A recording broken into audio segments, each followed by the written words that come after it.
Hold on. What's up, everybody? How's it going? Welcome back. Welcome back to Filling in the Gaps. How's everybody doing today, tonight, this evening, wherever you guys are listening in from? Where's everybody listening in from? What's up, everybody? Jazzy's here. Desert Druzy, poetically speaking. First Liberties podcast. Another long stream. I don't know. Quite possibly. I don't know. We'll see. We'll see how I feel. Let me just make sure we do a little bit of housekeeping here and turn on all the comments. How is everybody doing today? Nashville's in the house, Arizona.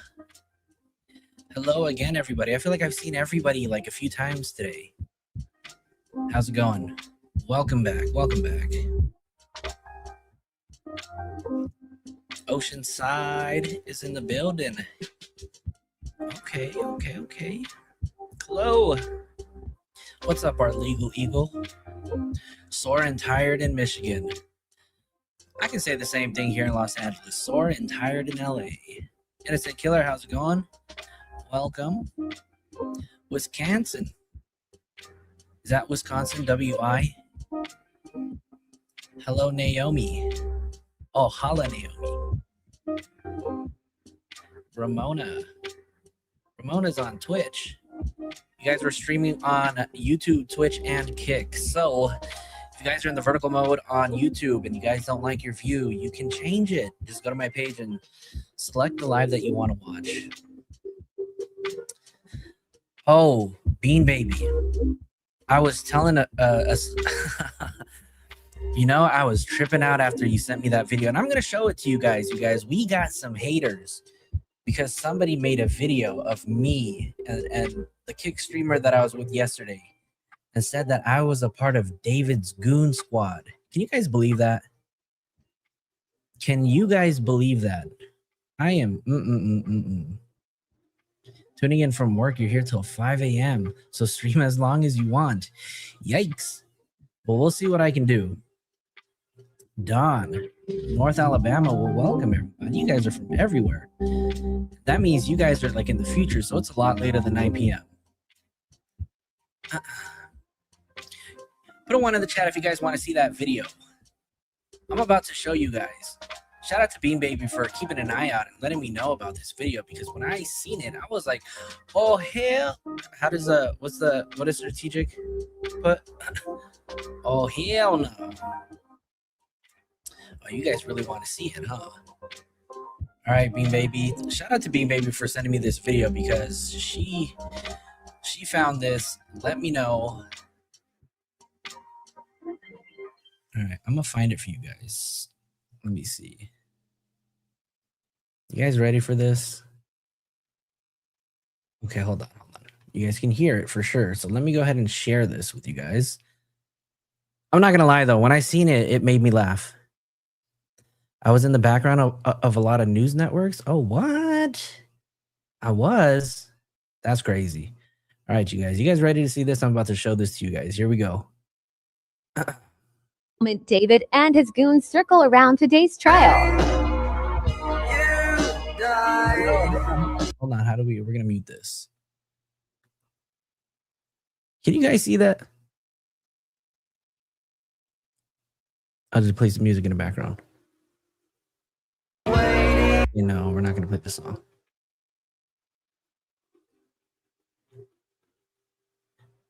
Somebody caught us in 4K and thought that we were a part of David's Goon Squad. Hell no. First of all, let me say hell no.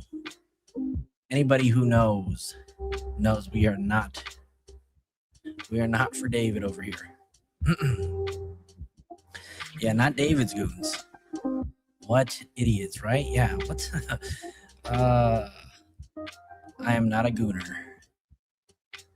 Yeah, so I'm gonna send you guys a link in the chat. Do me a favor, just go report it. Go report it. There's the link in the chat. I know. I need one of those buttons that says hell no. Crazy, you guys. They got me looking all. I'm not gonna lie, that makes me look hella sus. They don't know me. They definitely don't. But that gentleman that I met, his name is Chenzo, and he streams on Kick. And we're streaming on Kick too. So shout out to Chenzo. But anyways, what do we have lined up for today? So we're going to be talking about a few things. We're going to talk about We're going to be talking about the charges that he faced. We're just going to have a discussion, right? Because we're not going to get too into like the details about it. But I'm curious to know what all of you guys think, because obviously you guys saw me yesterday at the courthouse standing around waiting, doing absolutely nothing but twiddling my thumbs, to come to find out that the press conferences was going to take place in a different building. And I had no idea.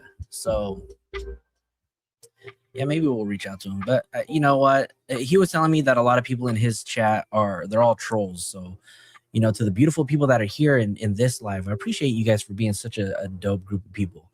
You guys have been really dope. And then, you know, the people who are just kind of out of place, you know, the chat notices and the mods just kind of handle it from there. So, you know, we like to keep it chill around here, right? So we're going to talk about the charges.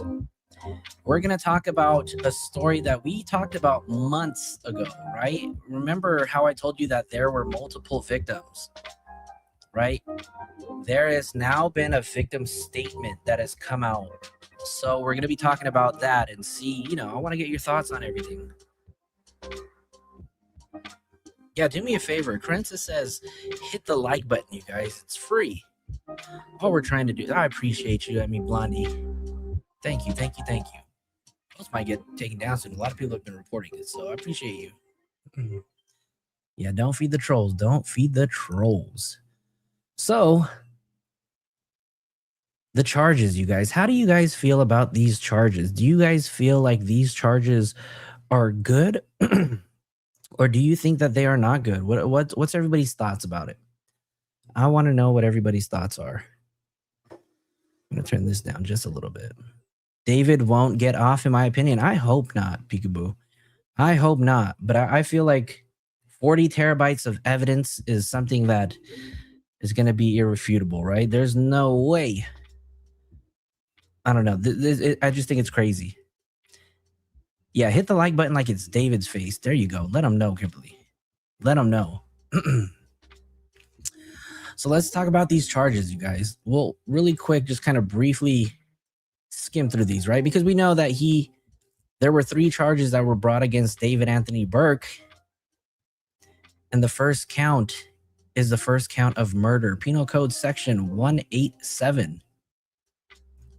And sorry, you guys, I'm sorry if you guys have heard this over and over and over again, but we haven't actually I haven't had a chance to actually just sit down and digest everything. And I wanted to, you know, take the time to do it with you guys. And you guys have probably heard, you know, a ton of other subscribers talk about it. So you guys can share any of the insight that you've learned from them, because this is a place where we can share and talk about it, right? So the Penal Code Section 187A, a felony was committed by David Anthony Burke, who did unlawfully, with malice aforethought, murder Celeste R., a human being. Notice the above offense is a serious felony within the meaning of Penal Code Section 1192.7C, and a violent felony within the meaning of Penal Code Section 667.5C. Let's see. So that was count 1. It's further alleged that the murder of Celeste R. was intentional and was carried out by a defendant, David Anthony Burke, for financial gain. So this right here, you guys, it seems to be the motive for everything that kind of went down, financial gain. This guy committed a 187 so that he could maintain his very expensive lifestyle, right? He wanted to continue touring, just like his manager said. That's what he wanted to do. He wanted to tour and continue. I hope he rots in jail forever, right, Carenza? Me too. The investigation is not done, and there will be a ton of excluding evidence before we start. And who knows what they have. I'm very, very curious to see what LAPD has. Obviously, they have the power to subpoena a ton of stuff, while we out here just have the power of the internet and the power of these investigative sleuths online who have been doing God's work on places like Reddit, right? Type of one in the chat if you guys are active on Reddit, whether you just read it or you post content on there. And then and if you post on the David subreddits, because right now I think there's currently 3 subreddits. Trentmore Ross, okay. Innocent Killer, you're active on Reddit. Hope, Jad, Satire. So which one is it? You guys just read, or are you guys active in like posting too? You guys don't necessarily. I don't want you guys to disclose like your handles and whatnot. I'm just curious if you guys are active in posting, reading, etc.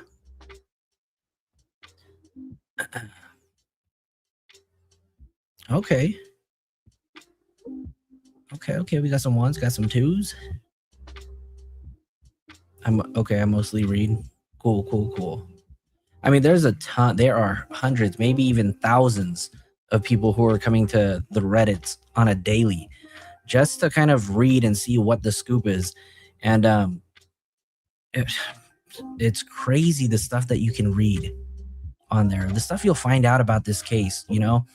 And if you guys want to know everything about this timeline with David and Celeste and everybody surrounding David and his inner circle, not our inner circle, but David's inner circle, that's a great place to go, because there is a plethora of information that you can see. I wonder who is feeding misinformation to TMZ, trying to push the narrative for sure. I don't know. Maybe it was done on purpose. Yeah, we normally we share some of the stuff on Reddit, but the post that I'll show you where the third victim speaks out, that definitely came directly from Reddit. Let's see. So we talked about the potential motive, right? Financial gain within the means of Penal Code Section 190.2. It is further alleged that pursuant to Penal Code, okay, that Celeste was a witness to a crime and was intentionally killed because of that fact. Oh, Lord. It is further alleged that the murder of Celeste Rivas was committed by defendant David Anthony Burke, and that the defendant intentionally killed the victim by means of lying in wait. So these are the special circumstances, right? Let's see. This one is count 2. Let's share this one. Count 2. It says on or before. Hold on. Where are we at?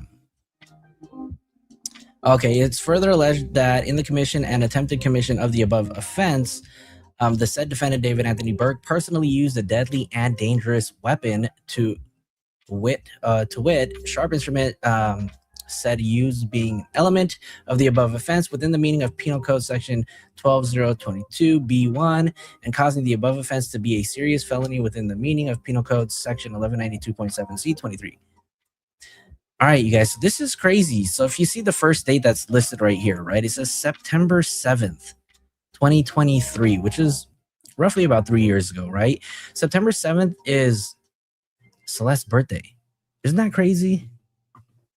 So I don't know if they've been watching this guy ever since or what, but they have September 7th, 2023, all the way up to September 7th, 2024 in the county of LA. The crime of continuous sexual abuse in violation of Penal Code. Okay, a felony was committed by David Anthony Burke, who did unlawfully engage in 3 and more. You guys, you hear that? 3 and more acts of substantial sexual conduct, and 3 and more lewd and lascivious acts. Okay, I'm just gonna skip the penal codes, right? With Celeste, a child who was under the age of 14 years, while the defendant resided with and had recurring access to the child. So you hear that? It's saying right here that Celeste actually lived with David from time to time. This is crazy, you guys. I know, we all thought this was a possibility, right? We've seen the Reddits indicating that she did stay there, but now this is in black and white. The defendant resided with her and had recurring access to the child. Let's see. The above offense is serious felony within meaning of Penal Code. Conviction of the offense will require the court to order you to submit to a blood test for evidence of antibodies to the probable causative agent of AIDS. Interesting. Being charged with this criminal offense can result in mandatory pre-conviction. Ooh, imagine. That would be crazy if he had it. I think she was 11 when they met gaming online. Yeah. Which is what? If you're 11, what grade are you in? -6, so you're probably 5th grade. Drunk Turkey Show, what up, Jan? Oh, Dan, how's it going? Welcome. Caught you live earlier. I was checking it out. How you doing? This is crazy, though, you guys. I'm curious if this is just something that they do with all, all people that they're about to put into the system. I mean, I can't tell you anything more about this. I'm curious myself. So, mandatory pre-conviction HIV/AIDS testing and disclosure of the results to a victim and the chief medical officer of the jail or prison facility where you are incarcerated pursuant to Penal Code, Health and Safety Code section, following a probable cause hearing, resulting in a court order. Let's see. Oh, so he is going to be registering as an SO, you guys. This is crazy. This is good. This is good, though. And then we're going to go to count number 3. So they're saying that on May 5th, which is also known as Cinco de Mayo, right, in the county of Los Angeles, the crime of unlawful mutilation of human remains in violation of Health and Safety Code Section 7052, a felony was committed by David Anthony Burke. Now, here in the paperwork, it only states his name, but there's no confirmation if David actually had help or if somebody actually testified and was granted immunity upon their testimony in the grand jury. So I think this is going to be some bombshell of news that we're going to find out. And I wonder if anybody else is going to be named in this. They give AIDS tests to all incoming prisoners. Okay, good to know. Good to know. On May 5th, is there any significance in the schedule for that day? That's something that I'm currently looking into right now, Dan. We can definitely pull up a timeline and see where he was on that day. So it's a great idea, though, because I do want to know. Hold on. Let me make sure, because we have a mega time. Let me see. There's a mega timeline on this, and let me make sure that I can share this.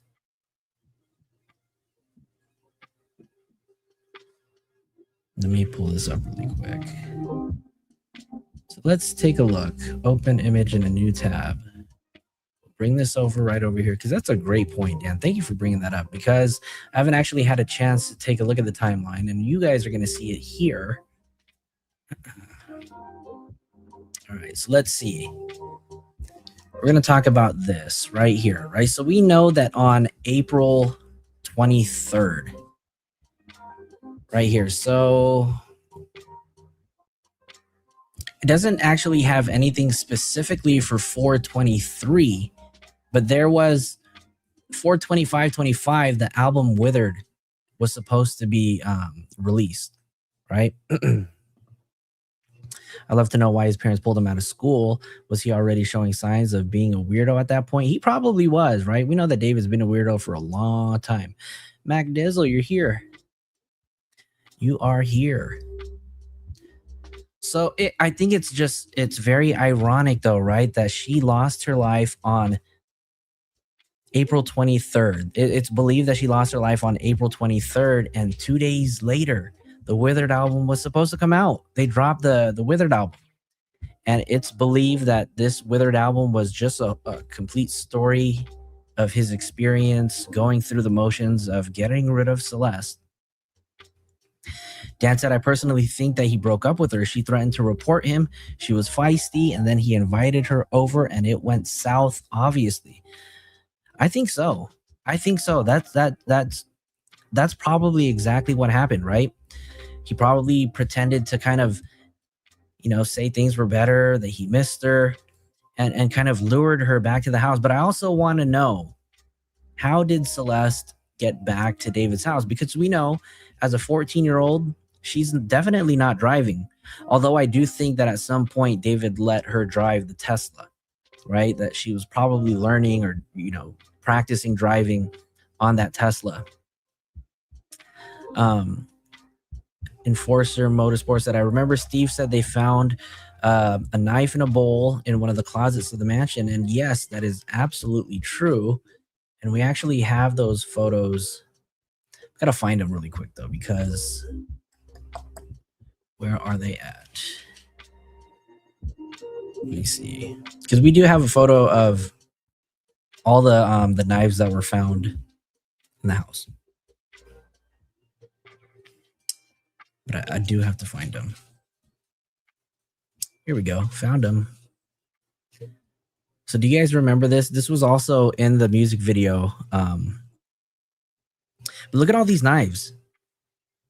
He's got a knife. He's got a sheet. It's got blood all over it. Isn't this crazy?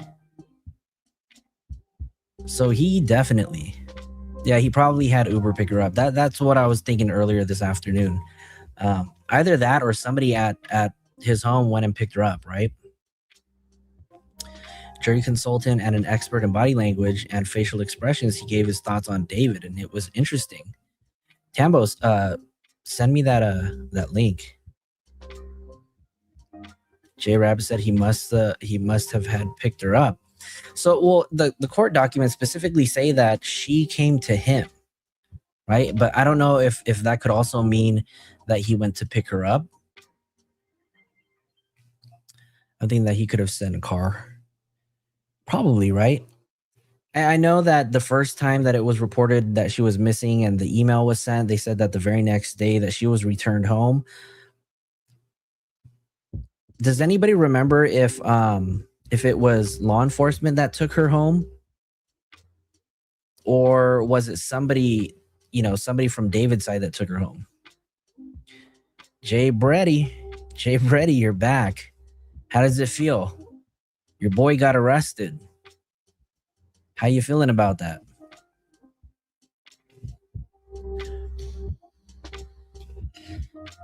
And then it said that she was allegedly unalived with a sharp object. Are you guys thinking knife? Ava Black, how's it going? Welcome. For there to be documentation of threats, I suspect that they weren't together when the argument started, or it would have been over text. I can't wait for that to come out. All that information to come out, right? First Liberty's podcast said the DA only said she was invited over. He won't say anything specific until the details are unsealed. The doc said lying in wait, so for me that means she went to him. Oh yeah, he was definitely lying in wait, meaning that he got her by surprise. More likely had her dropped off. So Jay Brady said, do you think that they have enough to say he actually did the murder? Absolutely. The DA's office said that they have enough evidence without, to prove beyond a reasonable doubt that he did it. So look, while all of us have been upset that law enforcement, right? And for me, it's a completely different tone now. And you can include me in that group of people that was very upset that law enforcement and the DA's office were not doing anything, right? Because we later found out that they've been busting their ass from the start, which will lead me to the first video that we're going to talk about, right? Because while the DA and LAPD say that they have been working in lockstep, right? TMZ is refuting that and saying that they still believe that they're like doubling down, right? They're saying Mark Garagos is calling BS on all of this. So let me take you to the first video we're going to talk about, because TMZ, Mark Garagos, is saying cops and DA being in lockstep is total BS. Let's go ahead and play this really quick. Absolutely taking issue with something you said on our podcast. You said that the LAPD essentially went rogue and decided to arrest David Thursday late afternoon because the DA wasn't taking action and that it would force the DA's hand to do something. The DA's office told us as recently as this morning on the record that everything the DA and LAPD did was in lockstep and that this was coordinated. To that, you say what? I call BS on that, by the way, because the fact, if it was coordinated and if they were going to bring a special circumstance, no bail, 3 different special circumstances charge, they would have filed a criminal complaint or they would have gotten an indictment. There's gamesmanship happening here, and you will continue to see gamesmanship, because I'm going to make another bold prediction. They did not expect the defense to fail to waive time, meaning normally what they would have expected in the DA's office is they dump terabytes of information on the defense. The defense says, Your Honor, we don't have time to digest all of this. We need more time. We're going to waive our right to a speedy preliminary hearing. They didn't do that. The defense did. They actually made the next chess move and said, we're not waiving time. We want our speedy preliminary hearing, which pushes back on the DA, who's now going to have to call an audible and try to go to the so-called investigative grand jury, which I find to be hilarious. And they will go get an indictment, because they're not going to put witnesses on in a case where 2 months, you guys may remember this, 2 months after her discovery of her body, LAPD was saying, we're not even sure a crime was committed. So Chloe said, so excited for more information on Thursday if the prelim ends up happening. So Chloe, can you explain to us, is there a possibility for it not to take place and for it not to go through? I'm really curious, because you said if the prelim ends up happening. So understand everything that has happened here. This was LAPD after they received information that when they went outside of the ME's office, medical examiner's office, they then forced the DA to file this case. The idea that after 7 or 8 months of an investigation where you put witnesses. So for you guys, Jay Brady's in the chat, and you know, Jay Brady's been, you know, he's been on the channel in the chat too, and you know, although he may have a different perspective, his different perspective is okay here, right? And I saw the little back and forth in the chat. You guys just be cool. Jay Brady doesn't cause any disruption. You know, he may have a different point of view, and that's very much appreciated here. You know, but let's keep the back and forth chill. In front of a grand jury, and then all of a sudden you're going to arrest somebody on a Thursday afternoon, knowing that under these peculiar LA County rules, you don't have to take somebody in front of a judge until Monday morning. That speaks volumes. And the fact that they haven't addressed that, I think, tells you everything you need to know. The thing that really struck me was the business about the sharp instrument. I don't know if it lands the way with you the way it does with me, but it's like the body was dismembered, put in 2 bags. And you also said that the body was frozen upon discovery, right? Right, Harvey? Wasn't it you and your team of people at TMZ that said this? So it was severely dismembered and decomposed. And you dismember a body with a sharp instrument. I mean, that's the only way of doing it. So Chloe said either side might ask for a continuance. David is constitutionally entitled to a speedy prelim within 10 days, but the state kind of set up the bones for a good cause continuance during the arraignment, all the discovery issues, etc. Thank you, Chloe. So it's just confusing to me how the coroner, how did they find? Well, yeah, it's not confusing when you put it in context. I had the exact same reaction you two did. And what that tells me, at least, is they had to deal with the fact of the cause and manner. And the only way they could do it was invent this idea that she was killed by a blunt instrument. Sharp instrument. I'm sorry.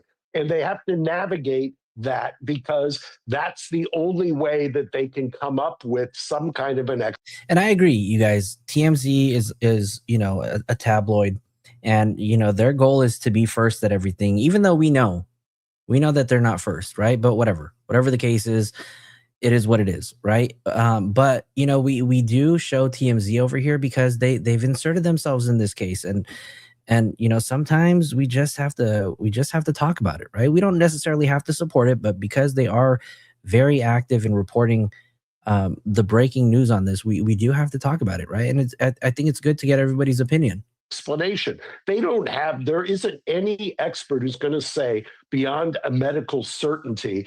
And it's funny though, because Lauren Conlin, who works for LA Magazine, which is a media company ran by Mark Garagos, she takes a completely different point of view on things. So, you know, I find that interesting as well. That was done as a pre-death as opposed to post-death. There's terms for that, but a cross-examination will reveal that that's not a medical certainty, and that's complete speculation. All right, there you go. So that is one. Let me see what this one is. And then earlier today, Celeste Rivas Hernandez's family put out a statement.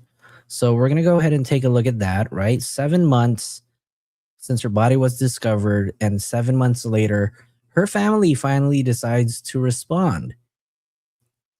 I'm sure the response came by way of their attorney, but let's go ahead and check it out. We have some breaking news moments ago. The family of Celeste Rivas Hernandez has released a new statement after singer David appeared in court yesterday. The family says, quote, "We would like to thank the Los Angeles Police Department and the District Attorney's Office for their hard work. We would also like to thank the people of Lake Elsinore for all of their support. Celeste was a beautiful, strong girl who loved to sing and dance. Every Friday night was movie night, and we spent wonderful times together. We love her very much, and she always told us she loved us. We miss her deeply. All we want is justice for Celeste." The family also... Jay Brady, I want to post something to you, right? And this could take weeks, it could take months, it could take years. But I would like to invite you, if this man is convicted and charged with all 3 counts, I'd love to invite you onto the channel, you know, to apologize. Because you're saying you can't wait for the real evidence to come out instead of whatever's going on with whatever Neo said to get a quick conviction. But then what if the DA is able to prove all of this, right? I feel like you're going to be eating crow. released this new photo of the teenager. And then they released a new photo of Celeste, right? I don't know how old she is here in this photo, but she doesn't look anything older than like 10 or 11 in this photo. It looks like she's out, I don't know, somewhere wherever there's snow, enjoying a nice little trip with her family. They got her in her nice little purple jumpsuit, and and she's just enjoying a day being out, right? She looks super happy. This is a photo that we've never, ever seen before. Pretty crazy. Pretty crazy. It comes about 24 hours after David pled not guilty to murdering her. Rivas Hernandez's body was found decomposing in the singer's trunk at a tow yard back in September. David is due back into court on Thursday. Today we have one lucky. No, that's not what we're watching. Hold on. What the heck? Hold on. What happened? Share screen. Okay, bring that back up. That was an accidental clip, y'all. My bad. Della Dank, welcome. Wow, she looks so young in that pic. Oh boy, so sad. Look at her age. Let's see. Don't worry, I will be eating crow with him. Miss Jams, do you think that he's innocent? Oh no. Oh no. I'm curious to hear more, Miss Jams. I'm curious. I am curious. All right, so let's see. We watched that. This one's old. All right, you guys pick. We have a video from News Nation, and then we have Nancy Grace. Which one do you guys want to see first? Because I haven't seen any of them. Let me know.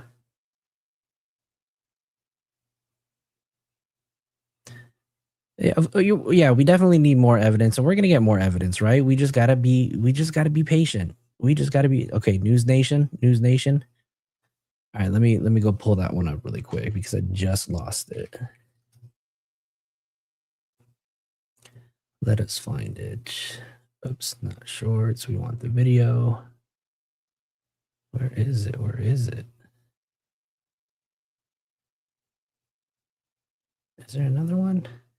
Hold on. Sorry, you guys. I accidentally clicked out of it, so I have to find it. Okay, I think this is it. Singer David has been officially charged in the death of the 14-year-old girl whose body was reportedly dismembered in his car all the way back in September. Los Angeles District Attorney Nathan Hochman is going to join me live in just a little bit. I have a ton of questions. Also tonight, House Oversight Committee has launched a probe into the deaths or disappearances of nearly a dozen. Hold on really quick, because I just seen a comment. I feel that family's pain, and I'm sure they do blame themselves for a lot, even without all the people on Reddit and other socials talking down on them. But they're not the ones who put her in that car. And Talisha, you and I still have a planned live to put together because I'd like to help you and your family. But that's a conversation that we've been meaning to have, so we can put together a show. So you guys got to keep an eye out for the show that we're going to put together for her family member. Scientists who have worked in U.S. nuclear or rocket technology. Shout out to Edith for celebrating 2 months as a member. Thank you for your support. We appreciate you. Thank you. This is something that Oversight Chairman James Comer called a potential Is he? grave. Okay, hold on. Where do we go? Right. Okay, right here. Against David. 7 months in the making. The singer David, real name David Anthony Burke, was arraigned today out in Los Angeles in connection with the death of 14-year-old Celeste Rivas Hernandez. Last September, her dismembered and decomposed body was found inside of a Tesla allegedly registered to Burke. And today, Celeste's family was in court as the 21-year-old entered a plea of not guilty. Now, Burke faces multiple charges here, including one that could put the death penalty on the table, even though there's no moratorium on it. You guys, we haven't had an execution in the state of California in over 20 years, if I'm not mistaken. But who knows? That could potentially change if we have a change of people, in our government coming up soon. Executions in California, but we're talking first-degree murder, continuous sexual abuse of a minor, and mutilation of human remains. At today's presser, District Attorney Nathan Hochman said that this murder charge includes 3 special circumstances allegations: lying in wait, murder for financial gain, and killing a witness in an investigation. So prosecutors allege, essentially, that Burke killed Celeste to protect his budding music career after she threatened to report their sexual relationship. The district attorney also saying that that relationship may have begun when she was as young as 13 years old. Now, Hochman announced a special allegation that Burke personally used a deadly and dangerous weapon described as a sharp instrument to commit this crime. Burke's attorneys, though, they fired back. They maintain his innocence. They sent us this statement. The actual evidence in this case will show. Alexa, yes, there currently is right now. And it's been in place, I want to say, for the last 20 years. Or maybe not the last 20 years, but I know that when Gavin Newsom came in, he put a moratorium on it. That David Burke did not murder Celeste Rivas Hernandez, and he was not the cause of her death. We will vigorously defend David's innocence. And yes, to be clear, David is innocent until proven guilty. And normally, this would be the point where I start connecting the dots of walking through a prosecutor say happened. I don't have to do that tonight. Why? Because the man bringing these charges is here with us. Los Angeles County District Attorney Nathan Hochman joins us now live. Thank you so much for taking the time, sir. I know this is an important day for you, your office, Celeste's family, but I have been following this case every day for 7 months. So I have a lot of questions for you, and I was hoping you could clarify some things. First of all, can you tell us why David wasn't charged on Friday when he was arrested? Because I understand there were reports of a grand jury was hearing evidence. So usually, right, there would be an indictment and an arrest in conjunction. Why wasn't he charged on Friday? So while you are right that the reports have been that there was an investigative grand jury, in California, there's a difference between the grand juries. There's an investigative grand jury that hears testimony, can receive documents through subpoenas, and then there's an indictment grand jury. While we can't comment yet until the grand jury transcripts are unsealed by a court, I can't even confirm that a grand jury has occurred. There have been media reports that certain individuals, both cooperative witnesses and uncooperative witnesses, went in front of the grand jury. And over the last 7 months, more importantly, the LAPD's robbery homicide. It's okay, Alien Baby. I'll be honest with you. I know the press conference kind of came out yesterday, but you know what? I have not even seen the press conference yet. I've just been so busy. That's one of the things that I actually haven't even seen yet. Homicide Division, working with the DA's office, has methodically and rigorously gone through the forensic and digital evidence, dealt with every witness statement we could obtain in order to get to this point when we have filed the charges. And very often in Los Angeles, those charges will follow an arrest within 48 hours, unless there's a weekend of an arrest. The reason I ask you that is because there were reports that the DA's office and the LAPD weren't on the same page, that something happened during this grand jury that stalled it. Alien Baby, it's okay. It's okay. No, you know what? Unfortunately, you know, as some of you guys may know, I was at the courthouse yesterday, and unfortunately, because I only had one phone, I was streaming from it, so there was no way that I could communicate with other people, whether it was through text, Discord, etc.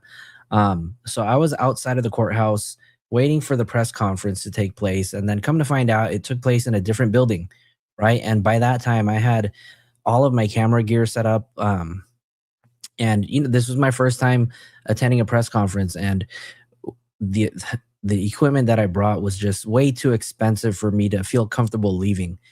So I ended up staying where I was at. I wish I would have gone, right? But I just didn't want to take the chance of, you know, having any of my equipment stolen by anybody. So, you know, I apologize for that. And then the family was supposed to come out and do a press conference after the arraignment, and that didn't happen either, right? Somebody actually came out and told us that nobody was going to speak. And I'll show you the footage of yesterday where that person actually came out and told everybody nothing was going to happen, right? So after that, we ended up everybody just kind of packed up and left and called it a day. And the LAPD made an arrest, put the pressure on the DA's office to make a charging decision today. Because even in the announcement on Friday, your office had said that they were aware of the arrest. So there was this report that perhaps you weren't on. Wait, was I there? Could you see me there? Make a charging decision today, because even in I was literally like to the left of everybody. This guy right here was like very pushy. This guy right here in the yellow. I mean, he was cool, but he wanted to get his shot, and he needed that shot, so he got it. The announcement on Friday, your office had said that they were aware of the arrest. So there was this report that perhaps you weren't on the same page when it came to charging David. Your response? That's completely unfounded. Yeah. We have been on the same page, working in lockstep with the LAPD robbery homicide since they picked up this case in September of 2025, when Celeste, the 14-year-old at the time, when her body was found dismembered and severely decomposed in the front trunk of a Tesla. Where's And Then I Rock? Is And Then I Rock here? Because And Then I Rock's always flirting with Nightbot. That was owned and registered to Mr. Burke, David Burke. So again, to the extent that anyone wants to create some type of story that the LAPD and the LADA's office were not working in lockstep, that would be untrue. So I guess the question would be, doesn't this now have to go to a preliminary hearing for there to be enough probable cause to sustain these charges? This is something that his defense attorneys pointed out today. They want an immediate preliminary hearing that would be in front of a court. It's public. It's not a grand jury. Some would say it's easier to get charges in front of a grand jury than a preliminary hearing, particularly where I believe his defense attorney is now questioning the cause of death. So I go back to the question, is this the way that you always envision this case, to present it in front of a court as opposed to a grand jury? Is there an advantage to doing this? So we typically actually present these type of cases at a preliminary hearing. The defense has the right to request a preliminary hearing within 10 days of the arraignment, which would be 10 days from today. Often, though, what will happen in that 10 days is they will get discovery from us. That discovery is incredibly. I knew, and then Iraq was here. See, okay, so Nightbot's a jerk now. Got it. We're gonna have to get rid of Nightbot then. Voluminous. We estimate there will literally be terabytes of digital and forensic evidence, witness interviews. At some point, the court might unseal the grand jury transcripts, and they will get the grand jury transcript. Yeah. So, who was it that mentioned it? Fonzie. Fonzie mentioned yesterday. Yesterday, me and Mark the Shark, actually, we met up after the courthouse. Yeah, we went out to go grab some tacos, and then yesterday what we did was we visited all 3 properties that David was staying at. So we went to the house that he was arrested at, and I do apologize because the reception there was not a little spotty. It was very spotty, but I think some people were able to watch it. And then we went over to the 1368 Mansion House, the place where the house that got raided, and then we went to the second property, which was the 804 property, which is known as the streaming house where Celeste possibly lived at. So yeah, you guys can definitely go check it out. Go to my channel. It's under my lives, and there are 2 separate videos, so you can definitely check them out. We have now, the court today issued an order to the coroner to release the coroner's report in this case. So whether or not the defense can be ready within the next 10 days to have a preliminary hearing. That would be, Cats, you're going to have to suggest that. I'd love to see BJ, that surprise witness, and Strategic just do a collab show. That'd be dope. The only thing I can assure you is that that preliminary hearing goes forward, we will be prepared for it. When they're disputing cause of death, any indication about why they're doing that? I mean, it's one thing to say he's innocent, he didn't do this. They're disputing cause of death. They're putting the pressure now on your office to prove this at a preliminary hearing. Is there something about the cause of death? And I don't believe they've seen. You know what? Actually, all 3 properties are very, very close to each other. If you guys were there, you guys were, there for the ride. When we went from his mansion house to the second property, you guys know that car ride was literally like a 2-minute drive.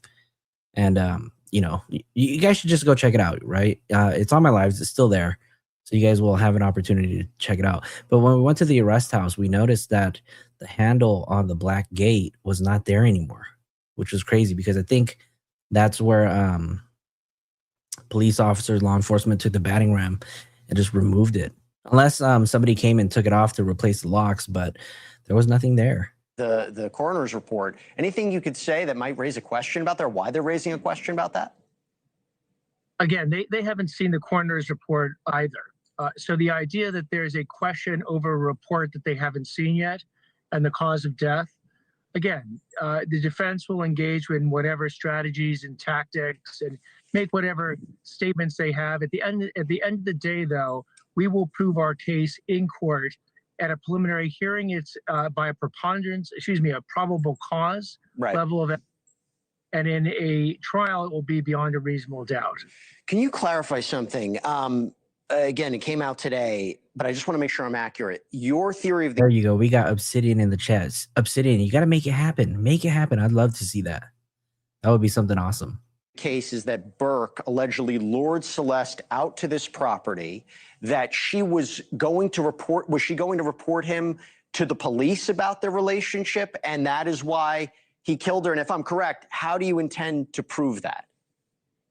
So the actual details of the evidence will be presented at the preliminary hearing and later at a trial. What we charge, though, and what the complaint charges is first-degree murder with 3 different special circumstances. The first one is lying in wait. And the allegation, as alleged in the complaint, is that Burke invited Celeste to his house the night of April 23rd, 2025, at which point he was lying in wait to murder her. The second special circumstance that was charged, and by the way, the reason you end up charging special circumstances in California is that if you have first-degree murder and you get convicted of it, it's 25 years to life. Right. But that allows the life sentence to be with the possibility of parole. If any one of the 3 special circumstances is found beyond a reasonable doubt by the jury, that then creates a life without the possibility of parole. Wait, is this at the place where he was arrested at? Interesting. Sentence or if we so choose to seek it, the death penalty. And I'll tell you guys, that house, right? That house is on a very, very steep hill. It was really difficult for me to get my tripod to just stand up straight without it tilting. So if police were just standing on that block for hours and hours, they must have been tired, because that place is on a very, very steep hill. You mentioned cooperating and non-cooperating witnesses. I will tell you, people will look at this and say, okay, if the allegations are true, how on earth could David, this singer, kill this girl, dismember her body, leave it in a Tesla all by himself? There are those who say there's no way that he could have done this by himself, yet he's the only one charged. Are we dealing with a circumstance where there might be others involved, but they're cooperating, and if they choose not to cooperate anymore, they may be charged? Because I was listening to the press conference today. I was wondering if there's a little bit of opening that other people might be involved here. Well, we have an ongoing investigation in the sense that if any individuals have information about Mr. Berg or anything dealing with this particular crime. Afro Man? Is that Afro Man, Foxy? Please, at any time, reach out to the LAPD's Robbery Homicide Division or the DA's office and bring us that information. Look at it one second. With respect to any potential other individuals, as I said during the press conference, if and when we charge anybody else, and I'm not saying we will, you'll be the first to know. And I have to ask this, but there was a lot of reports about Neil Langston as a potential. So DJ See No Evil, to find my lives, if you're on YouTube, click on my profile. And then you'd have to navigate to the section that says lives. And then from there, just look up. There's a live that I have. It's 1, 2, 3, 4 lives down that says visiting David's party house. And then the next one that says Flojo is live. I've visited the other 2 properties. So that's how you'd be able to find it. But don't go now. Wait till after the live. Potential friend of David who was reportedly arrested, brought back to testify. Is this one of the individuals we should be looking at? Again, yeah, so it looks like David's Discord was either, I don't know, all of his messages have been redacted or removed, right? Not only that, right? So now he's off Discord, but also today we learned that Twitch has finally banned the David account. So David is no longer a Twitch partner, and neither is his account currently active on Twitch. Yeah, man, David has been banned, you guys. He's been banned.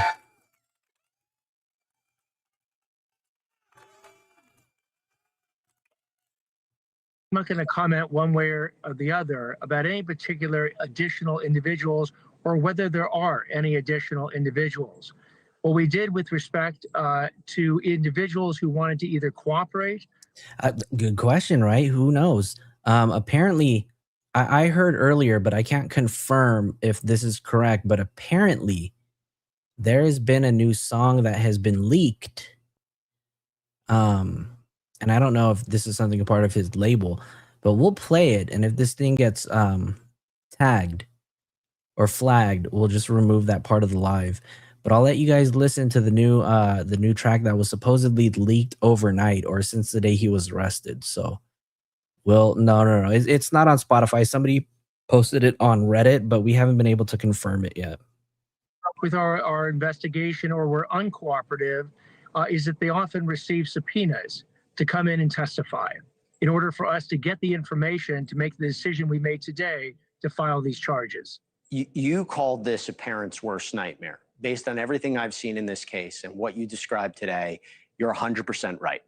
What was it like sitting down with Celeste's family? Because during the course of these 7 months, we really haven't heard too much from them, and I understand why.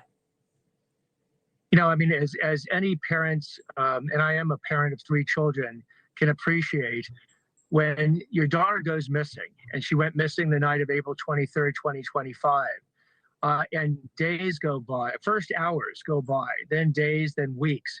You don't know if she's alive. You don't know if she's dead. And then months go by, over 4 months, until finally it comes to light that your daughter's body has been cut up. Probably Josh Marshall's name, huh? You think his manager could have been on that lease too? It's crazy. I have some info on when I don't know if I can really say this. I have information on the dates of termination of the lease of the mansion and the new lease, but it's not information that I can put out right now. But who knows? Maybe it will come out. Mutilated. It's decomposing in bags inside of a front trunk of a Tesla, all the way into September of 2025. Then you want to know. I mean, that not only is that your worst nightmare, that is the most horrible possible result. Let's go back really quick right here, right? Because let me see. That not only is that your worst. I think this person right here is Celeste's mother. This is the father. And then, if I'm not mistaken, the person wearing the mask is supposedly Celeste's sister. Nightmare. That is the most horrible possible result that can happen. And now you want justice at some level. It'll never bring her back. It's impossible. But you want the killer and that murderer found, brought to court, have the evidence presented, convicted, and punished. And that's what we intend to do. The medical examiner's report, before I let you go, talked about it being unsealed. When can we expect it to be unsealed, and what can we expect to be in that report regarding cause of death? And you also mentioned that Burke allegedly used a sharp instrument. How much is that report going to fill in the details?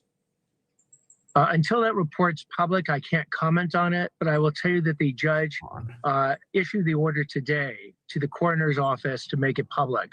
I don't know how fast they'll respond to that order. I would imagine expeditiously. And Obsidian, I'm going to ask you, if you get your hands on that before I do, can you please share it with me? Because I know you're quick with it. So I would imagine, again, and I won't tell Strategic. Don't worry. Within the next several days or week, that report will become public, and then you can read it and make your own determinations. DA Nathan Hochman, again, appreciate you taking the time after what is a very long day to help clarify some information in this case. Appreciate you. Thank you. My pleasure. Thank you. Yeah. So David is guilty says, I think she got killed at the mansion. Oh, you updated your photo. Look at that. David's wearing his new jumpsuit with his Itami blinds on. That is hilarious. I believe you, Obsidian. I believe you. I believe you. I think she got killed at the mansion. So it's very possible, but we'll probably know, when everything is unsealed. But there's no belief that she was actually killed at the mansion because Steve Fisher did the luminol test. He did the blue star test. And there was no signs of any blood. So I don't know. It's very possible, right? But what I want to know also was, where was her body stored from April 23rd all the way up to May 5th, which is probably a couple of weeks, right? And it's believed that she was dismembered on May 5th. So, how many days is that? That's April has 31 days, right? So that's 8 days right there plus 5. So about 13 days, approximately 2 weeks. Where was her body stored? Because there's no belief that her body was even brought into the mansion after she was unalived. So I'm very curious to know, where was she at? Thank you for watching. Oh no, we're not going to do that.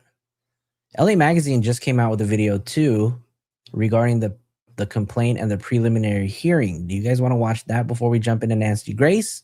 Type 1 if you guys want to watch that, or type 2 if you guys want to go straight into Nancy Grace. I'm going to let y'all decide.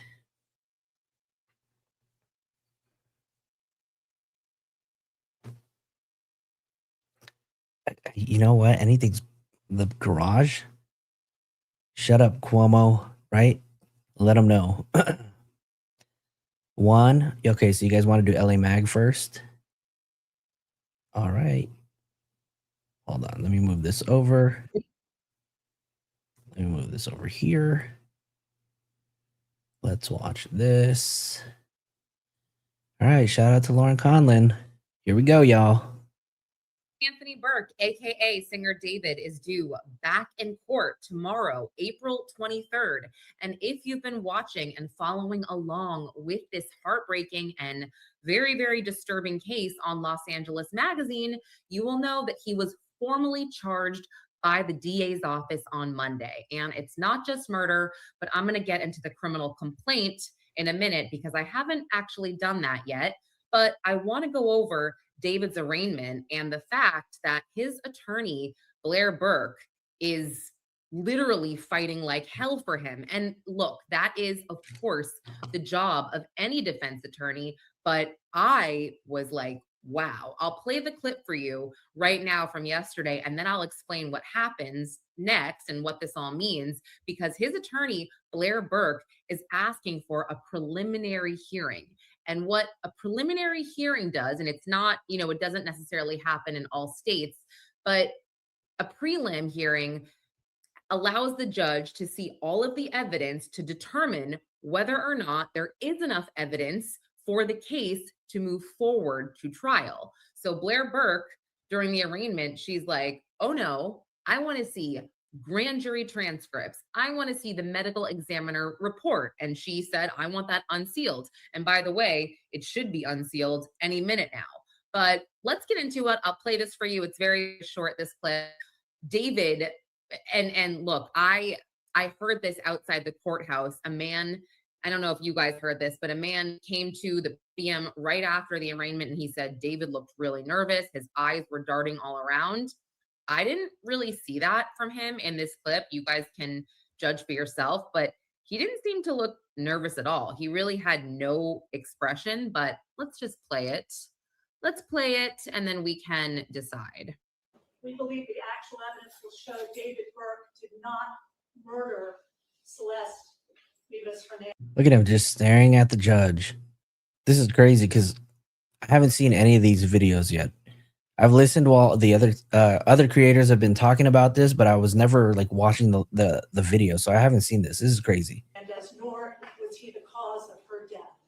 And we would like to be able to have the evidence come into the light of day at the earliest opportunity. Look at that look on his face. Is he even paying attention? He looks so spaced out right now.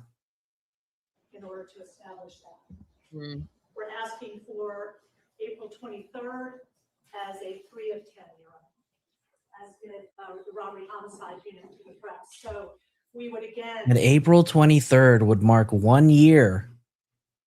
1 year since Celeste Rivas Hernandez lost her life. How ironic are those dates? The date that she was killed and the date that he's about to have his preliminary hearing. Oh, what 365 days would do to a person, right? And reiterate, we believe that Mr. Burke is entitled to discovery. We have served the people with notice. They have 15 days to produce discovery in this. Is he standing? He's got to be standing. There's no way he's sitting down. This guy is standing. All 5 foot nothing of him. You can just tell that he's swaying back and forth. This is crazy. In this case, we would ask that they do that in conscientious earnestness and as quickly as possible. Okay. He went from 21 to looking So you 40. saw his face. I mean, he seemed pretty calm to me. He wasn't really making any sort of expression, but obviously I wasn't there. And maybe when he walked into the courtroom, he was looking around. I hate 125 pounds, you guys. Can you imagine that? I don't know is he really 5'5"? Because I heard it was alleged that he was shorter than Celeste. But 125 pounds, I absolutely believe that he was 125 pounds. This guy would get knocked over in a storm. not being there. I love more than anything being inside the courtroom and being able to see every single thing that goes. That's a great question. Why was he not in a jail jumpsuit? I mean, it looked like he was in the same black hoodie that he was arrested in, right? So that one threw me for a loop. 4'8". Oh Lord, if he was really 4'8", that would be something else. That would be crazy. Goes on, because even the littlest movements could mean something, and I feel like just not being there is driving me crazy. So I'm going to try to get to LA at some point, definitely for the trial. Should this go to trial, fingers crossed, unless he negotiates some kind of plea, which clearly is not happening because his lawyers are vehemently saying he did not cause her death. And there are a few reasons. Wait, is that what it said? 5.05 and not 5.5? I'm gonna have to take a look at this his inmate record. Reasons that they would say that, because if you listen to the press conference or you watched my report, the police and the DA's office said, you know, this took so long because they don't have a witness, or they don't have you know, video footage directly showing without a doubt or beyond a reasonable doubt that David did in fact kill Celeste. So they've had to really comb through forensic evidence as well as text messages to put this together. So yeah, you're right. You're right. Look at this. It does say 505. So what does that mean? That he's 5 foot and 0.5 inches? Is that how it is? Oh, that, you know what? I didn't even consider that. He probably has not had a shower. Oh, Lord. I read 505 is 5 foot. Okay. Look at the document. People are misreading the 5.05. Well, so this one, does it say anywhere else? What document does it say it in, Fonzie? Is it in the complaint? There's no way he's 5'5". That guy was shorter than Celeste in all his photos. There's no way she was wearing heels.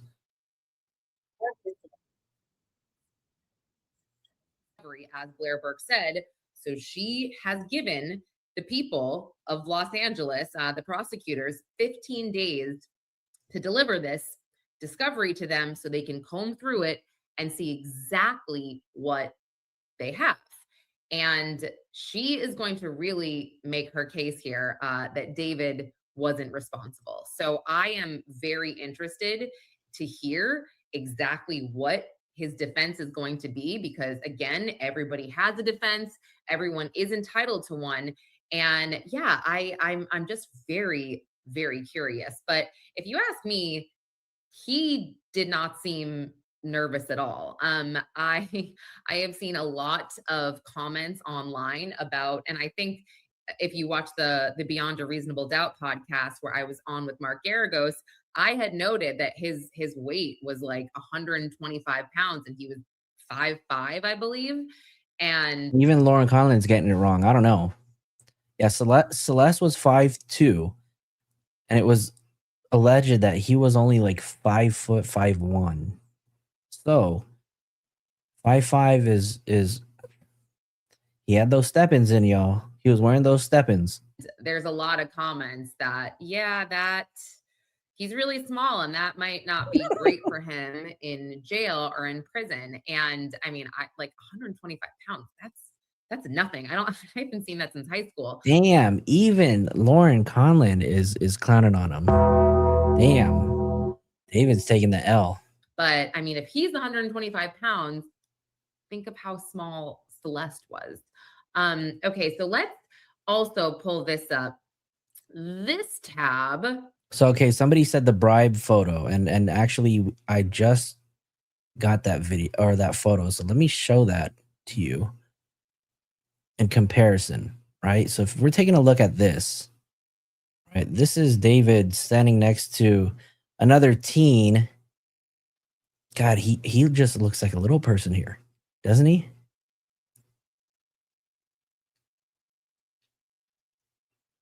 Let's see. He's still in his own clothes because they kept him over the weekend in the LAPD jail on 77th Street. They transferred him to Twin Towers on Monday morning. That would make complete sense. Good. Keep him in his clothes. I think they should just keep him in his clothes for the rest of his life. They should definitely keep him in the same clothes. This is from the DA's office, and this was their press release where I was just shocked because this is so rare. Scroll down Look at that. We have a mugshot. I And then mean, baby said, where all the short queens and short kings at? Where all the short kings at? and if you guys only knew the lengths that I go through to request a mugshot when a celebrity in Los Angeles is arrested. Every time I see his mugshot, it reminds me of Jamie Foxx in the movie Booty Call. He was talking about something and he was like, hardcore rapper, but he's glossy. No, that was Jamie Foxx in one of his stand-up comedies. Hardcore rapper, but he's glossy. You would be like, wow, that's insane. As well as a criminal complaint or an indictment or any type of court doc. Los Angeles, I have to show you guys this while I'm doing this video. I mean, normally, if you are out of state and you can't pick up a document, you have to write a letter requesting it. And I mean, I just got something returned to me the other day because I didn't put enough money in it to get a document. It's a pain. However, for this case, not only have they given us a mugshot, but they have actually linked out to the complaint, which again, that shocks me. I mean, I have to wonder if, and she kind of already, Blair Burke already kind of mentioned. I'm gonna just have to play that sound effect just because.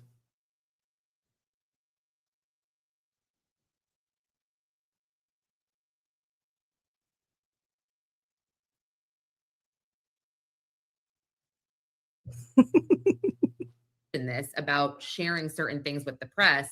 Hardcore rapper, but he's I'm willing glossy. to bet she is going to bring this up in some of the proceedings.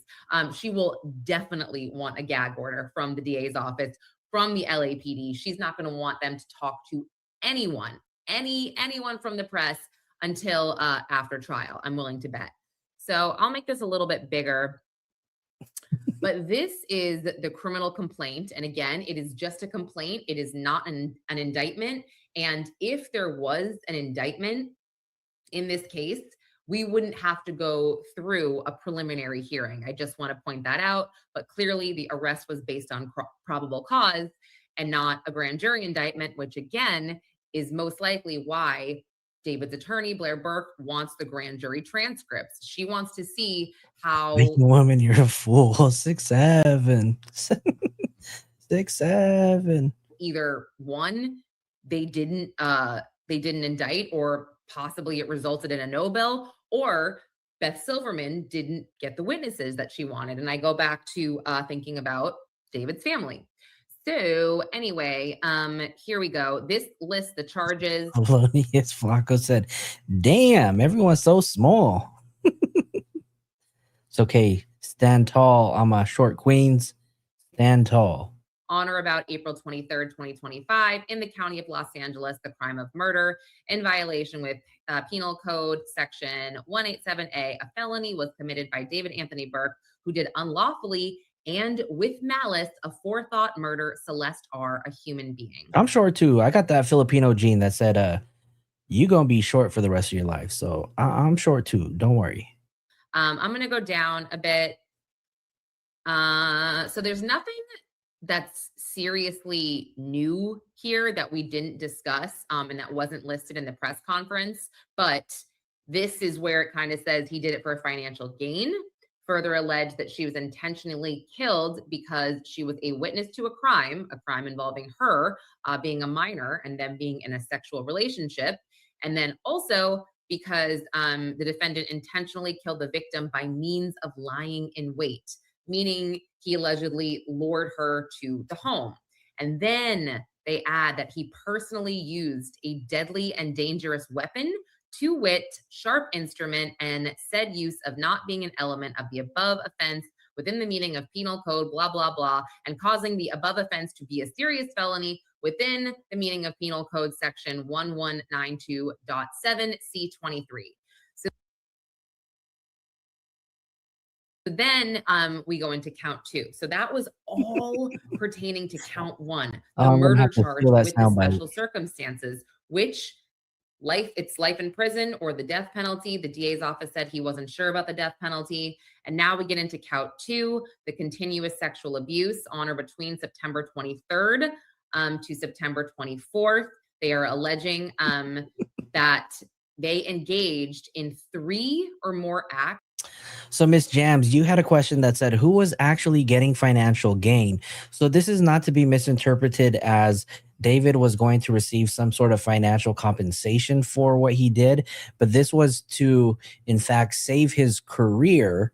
So then that way he could continue making music and continue to make money, as opposed to exactly what's happening to him right now, if that makes sense. Of substantial sexual conduct and 3 and more lewd and lascivious acts. And they say she was a child under the age of 14 while the defendant resided with and had recurring access to the child. This is interesting. Conviction of this offense will require the court to order you to submit a blood test for AIDS. I've never seen this on a court doc, but that's interesting. It's LA, y'all. It's LA. They gotta make sure you're okay before you get in, because he's gonna be pounded. Big Bubba is gonna find his way to him. Okay. All right, and then we have on or about May 5th, 2025, in the county of Los Angeles, the crime of unlawful mutilation of human remains in violation of health and safety code section. That's also wild, by the way. It's like, hey, you violated a health and safety code section. You can't do that by mutilating human remains. How about we just don't mutilate? How about that? Like, that's just the strangest thing to me. But yes, and this is wild to me. Again, I've mentioned this before. I'm having a hard time believing that he acted alone, because again, it is very hard to dismember a body, from what I have been told by law enforcement. And yeah, it's concerning to me that he's the only one charged. I don't see a world, and I'm speculating, I am wildly speculating, where no one else knew. Keep in mind, human behavior. I mean, we are not trained. We don't come out of the womb like ready to keep secrets, right? We are pretty much conditioned that we want to tell at least someone something that's bothering us or on our mind. And think about this. I mean, Celeste was reportedly around some of his family, around some of his friends. Did they ask him about her? I have to wonder. And again, I do think that's all going to come out as we hear more in court. And again, that is what the DA said. He said, when all these questions were asked, he said, you're going to hear more in court. Basically, be patient. That's very difficult. Now, I have heard from some independent sources who have looked through social media. They believe some of these dates are wrong. Ouch. That the LAPD put out there in terms of David abusing her. They think it may have been for longer. They also think maybe, listen, I'm going to go through that, but as of right now, we should just be thankful that we're here with charges. So again, innocent until proven guilty, but man, I do believe that David hired a powerhouse here with Blair Burke, and she's not going to let anything slip through the cracks. And it's crazy though, right? Because I don't know if any of the money that he is making now is going straight to him or it's going somewhere else, but who's paying for all of this? Because the lawyers that he has on his defense, they are absolutely not cheap, right? And I think somebody in the comments mentioned that somebody made a video on that. So I'm very, very curious. Very curious about that. Justice for Celeste. Stay here for all of the updates and everything. Los Angeles Magazine videos. I'm Lauren Conlon.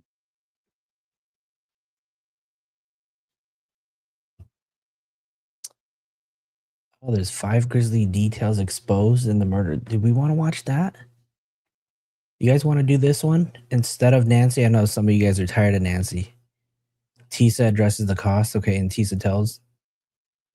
Do you guys want to do the 5 grisly details exposed in David murder complaint by Law and Crime?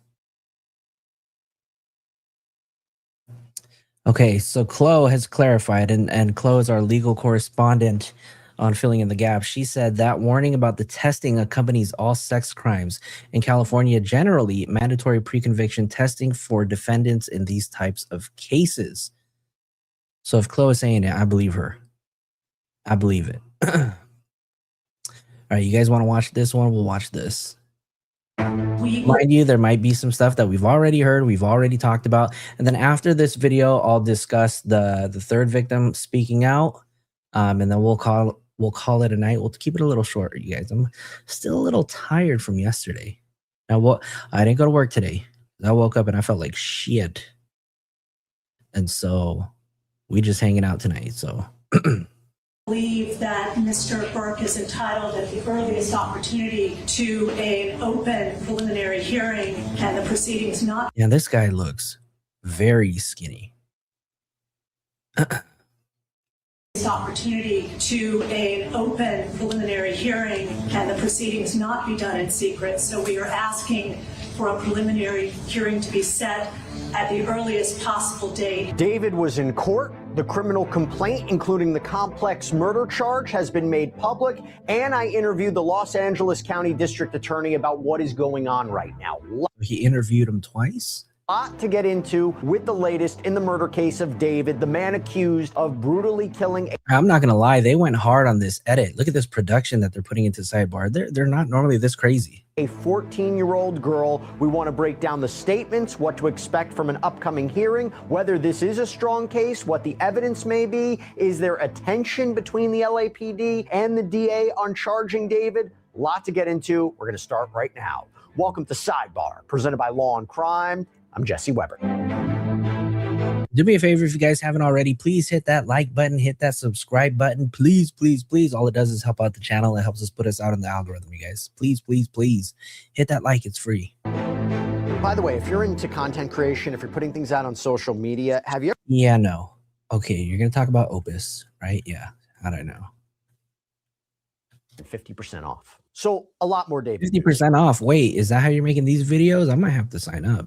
We got to break down. We have the criminal complaint. We have his first court appearance. I have my interview with the Los Angeles County District Attorney regarding the timing of these charges, because there was a theory that the LAPD and the DA's office, maybe they weren't on the same page. We have a statement from David's family. So much to get into. And I also want to bounce this off of my guests later on in the show to make sense of what may be happening behind the scenes, okay? Now, this piggybacks off of what we talked about yesterday when the 21-year-old singer, the romantic homicide singer, was officially charged by the LADA in connection with the death of 14-year-old Celeste Rivas Hernandez, whose decomposed, dismembered body was found in the trunk of a Tesla reportedly registered to David back on September 8th, 2025. Now, to be clear, before I even get into the criminal complaint, David is innocent until proven guilty, okay? These are merely allegations, okay? They haven't been proven in a court of law. Just want to make that clear. Now, I'll tell you what, instead of going to the presser from yesterday... Chloe, if you're still in the chat, is it possible that this trial may be televised on TV? Do you know? Or is that something that the judge will have to decide? And do you think that the defense will probably ask for it not to be televised? Yesterday, that was held by the LADA, because we played all of that in our prior episode from yesterday. What we didn't have yesterday when we did that episode, but we have right now, is the official criminal complaint. It was filed. It has been released. We have our hands on it. So let me read to you. On or about April 23rd, 2025, in the county of Los Angeles, the crime of murder was committed by David Anthony Burke, who did unlawfully and with malice aforethought murder Celeste, a human being. So you're talking about a premeditation. You're talking about an intent to kill. It is further alleged that the murder of Celeste was intentional and was carried out by the defendant, David Anthony Burke, for financial gain. It is further alleged that Celeste was a witness to a crime and was intentionally killed because of that fact. It is further alleged that the murder of Celeste was committed by David Anthony Burke and that the defendant intentionally killed the victim by means of lying in wait. It is further alleged that in the commission and attempted commission of the above offense, David Anthony Burke personally used a deadly and dangerous weapon, sharp instrument. By the way, what you're seeing here are special circumstances allegations that could enhance. The Chloe said it's possible the judge will ultimately decide, but she doesn't have a good read on what both sides would want. But preliminary Burke seems to like things out in the open. The penalty, so you're talking life in prison, you're talking potential death penalty, even though there's a moratorium on executions in California. So originally, when you had a murder charge, it would be, 25 to life with the possibility of parole. If the jury sides or believes that these special circumstances occurred beyond a reasonable doubt, then you're talking about that enhancement. You're talking about life in prison without the possibility of parole, or again, even the death penalty. And look, we knew that he was being investigated for murder. We didn't know these particular theories, right? The main theory. I heard it was also the same judge for Nick Reiner. Is that true? That's what I heard this morning too. Here that was revealed by prosecutors was that Burke allegedly invited Celeste to his house, at which point he was lying in wait to murder her, to kill her, because she was allegedly going to report or expose her alleged sexual relationship with David in some way, that is a crime because she was a minor. So again, the circumstances of that are not entirely clear. I don't know how they're going to prove that, but that seems to be their main theory, which brings me to the next charge. On or between September 7th, 2023 and September 7th, 2024 in the county of Los Angeles, the crime of continuous sexual abuse in violation of Penal Code Section 288.5, a felony, was committed by David Anthony Burke, who did unlawfully engage in 3 and more acts of substantial sexual conduct and 3 or more lewd and lascivious acts with Celeste, a child under the age of 14 years, while the defendant resided with and had recurring access to the child. So not just one alleged occasion, but... See, look at this photo right here of Celeste and David. Now here it looks like David might be a little bit taller, but keep in mind he's wearing a do-rag. He's probably got big hair under that do-rag, and that hoodie is probably not exactly like how tall he is. So he's probably like right here. I don't know if you guys can see the mouse, but he's like literally almost the same height as Celeste. I was actually looking for this photo earlier, but they look identical in height. Multiple pattern here. Again, how they'll be able to prove that, maybe text, witness testimony, videos, I don't know, photographs. It will be interesting.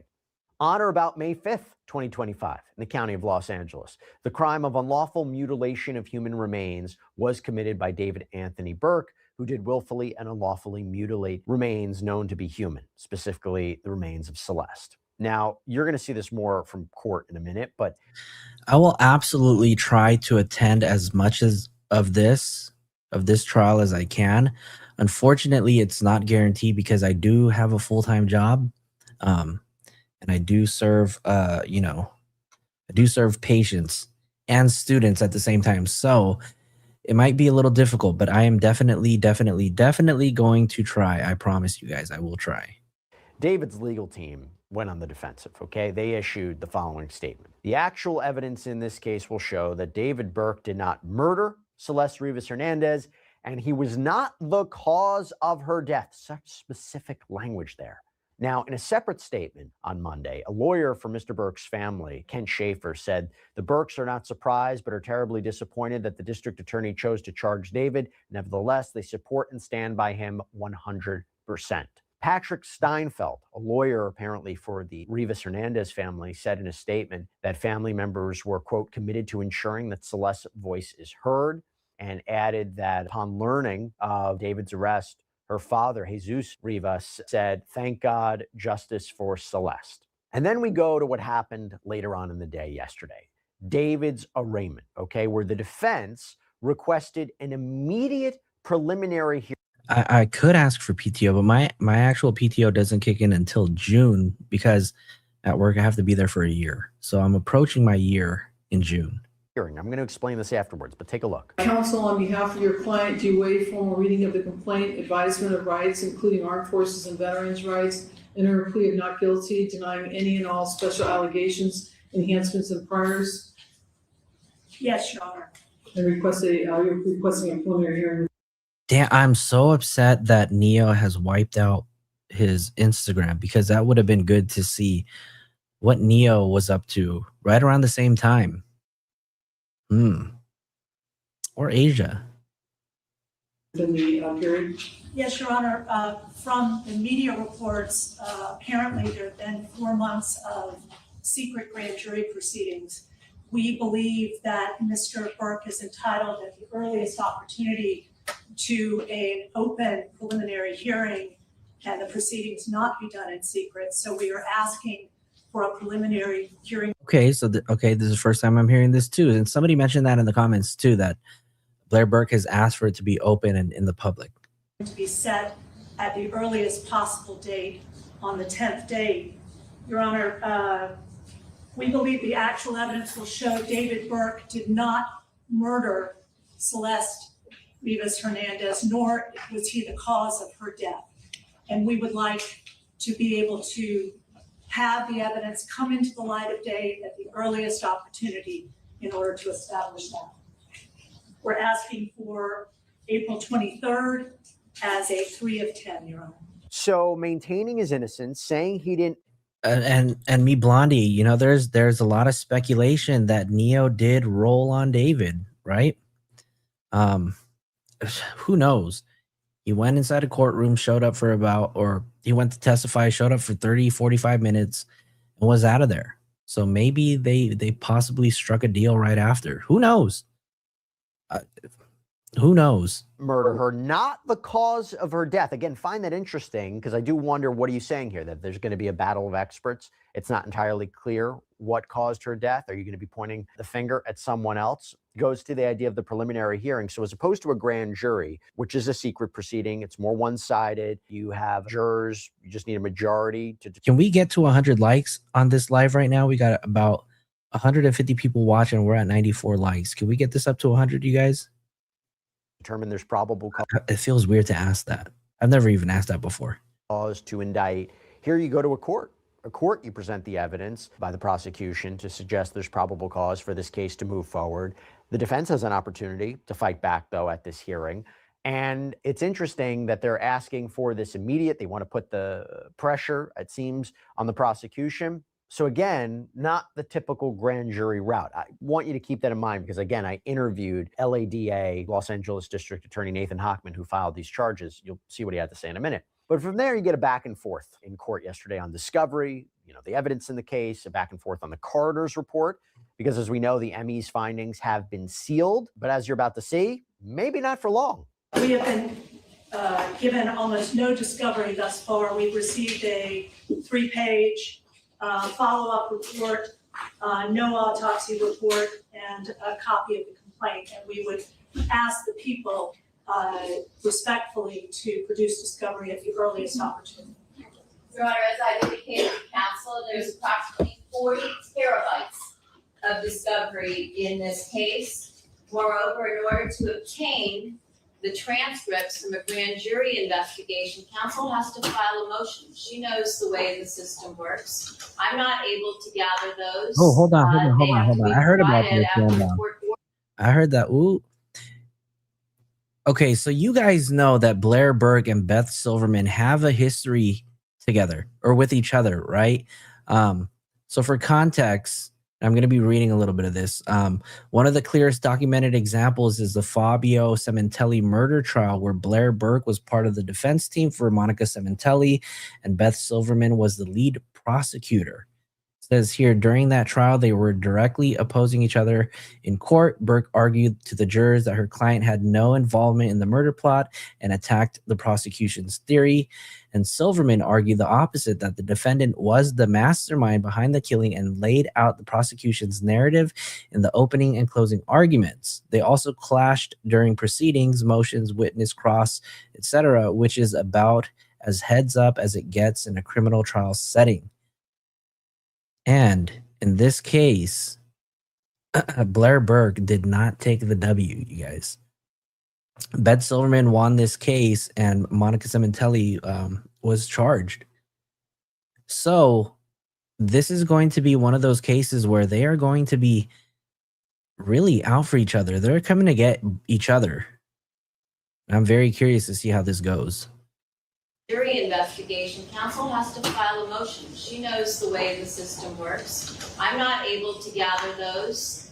They have to be provided after the court orders them released because it was an investigation.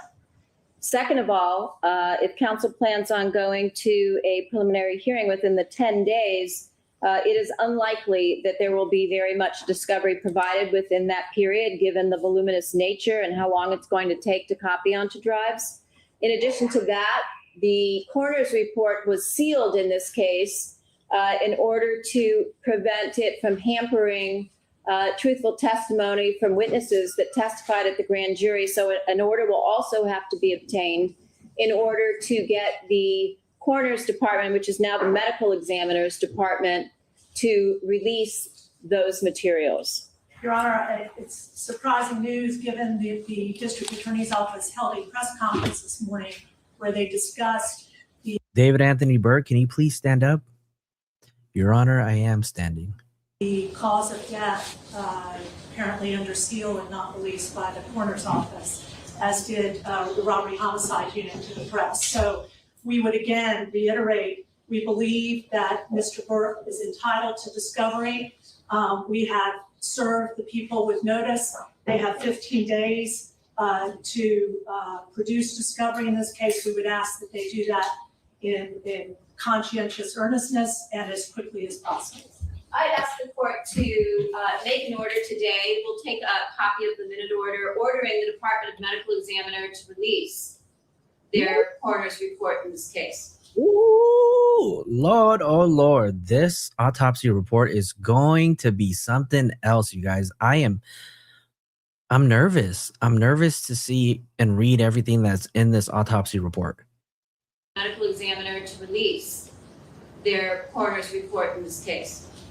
Thank you, Your Honor.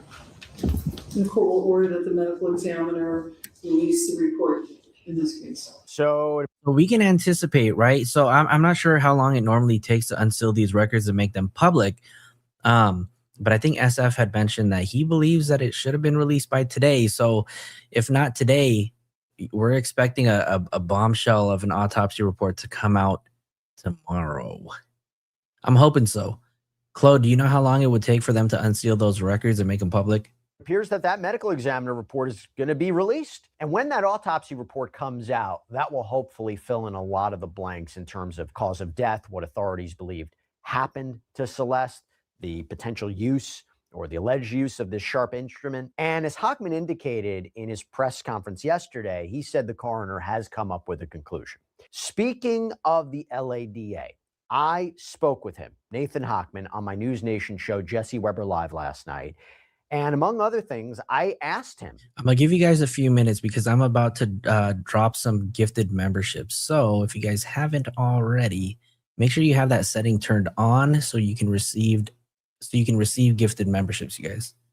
About why David wasn't charged on Friday when he was arrested, when apparently there were these grand jury proceedings that were underway, whether there was any tension between the LAPD and the DA.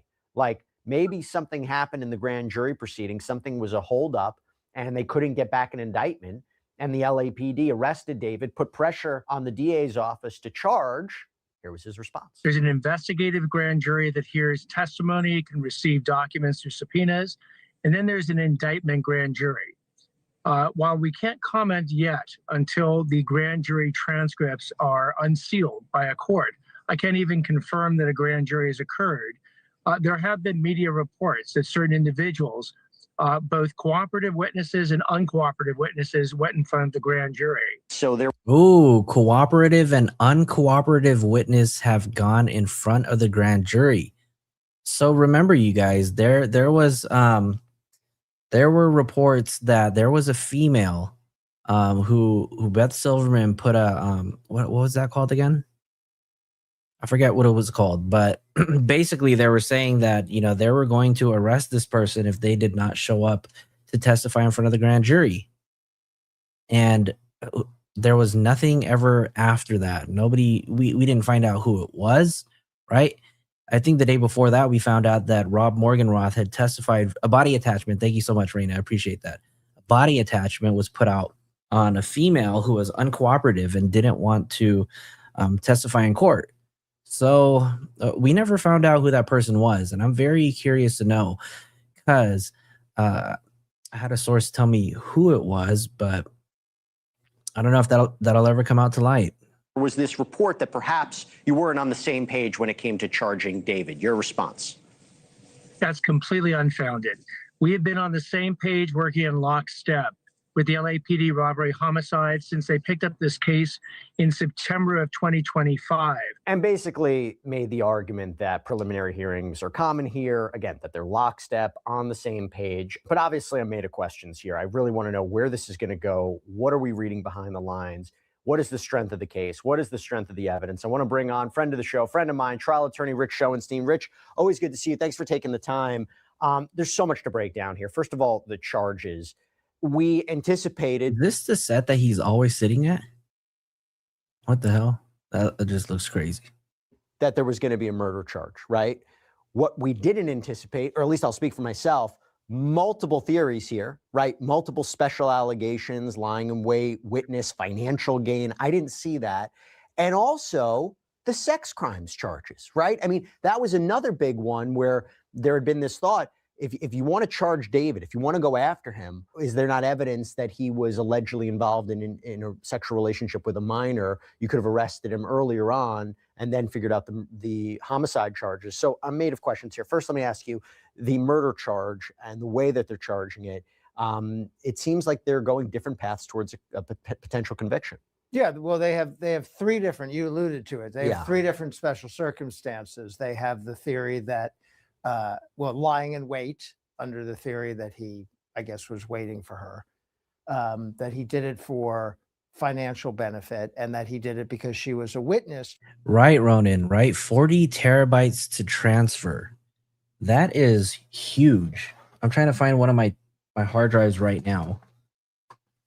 I have this little mini hard drive right here. This is only 2 terabytes.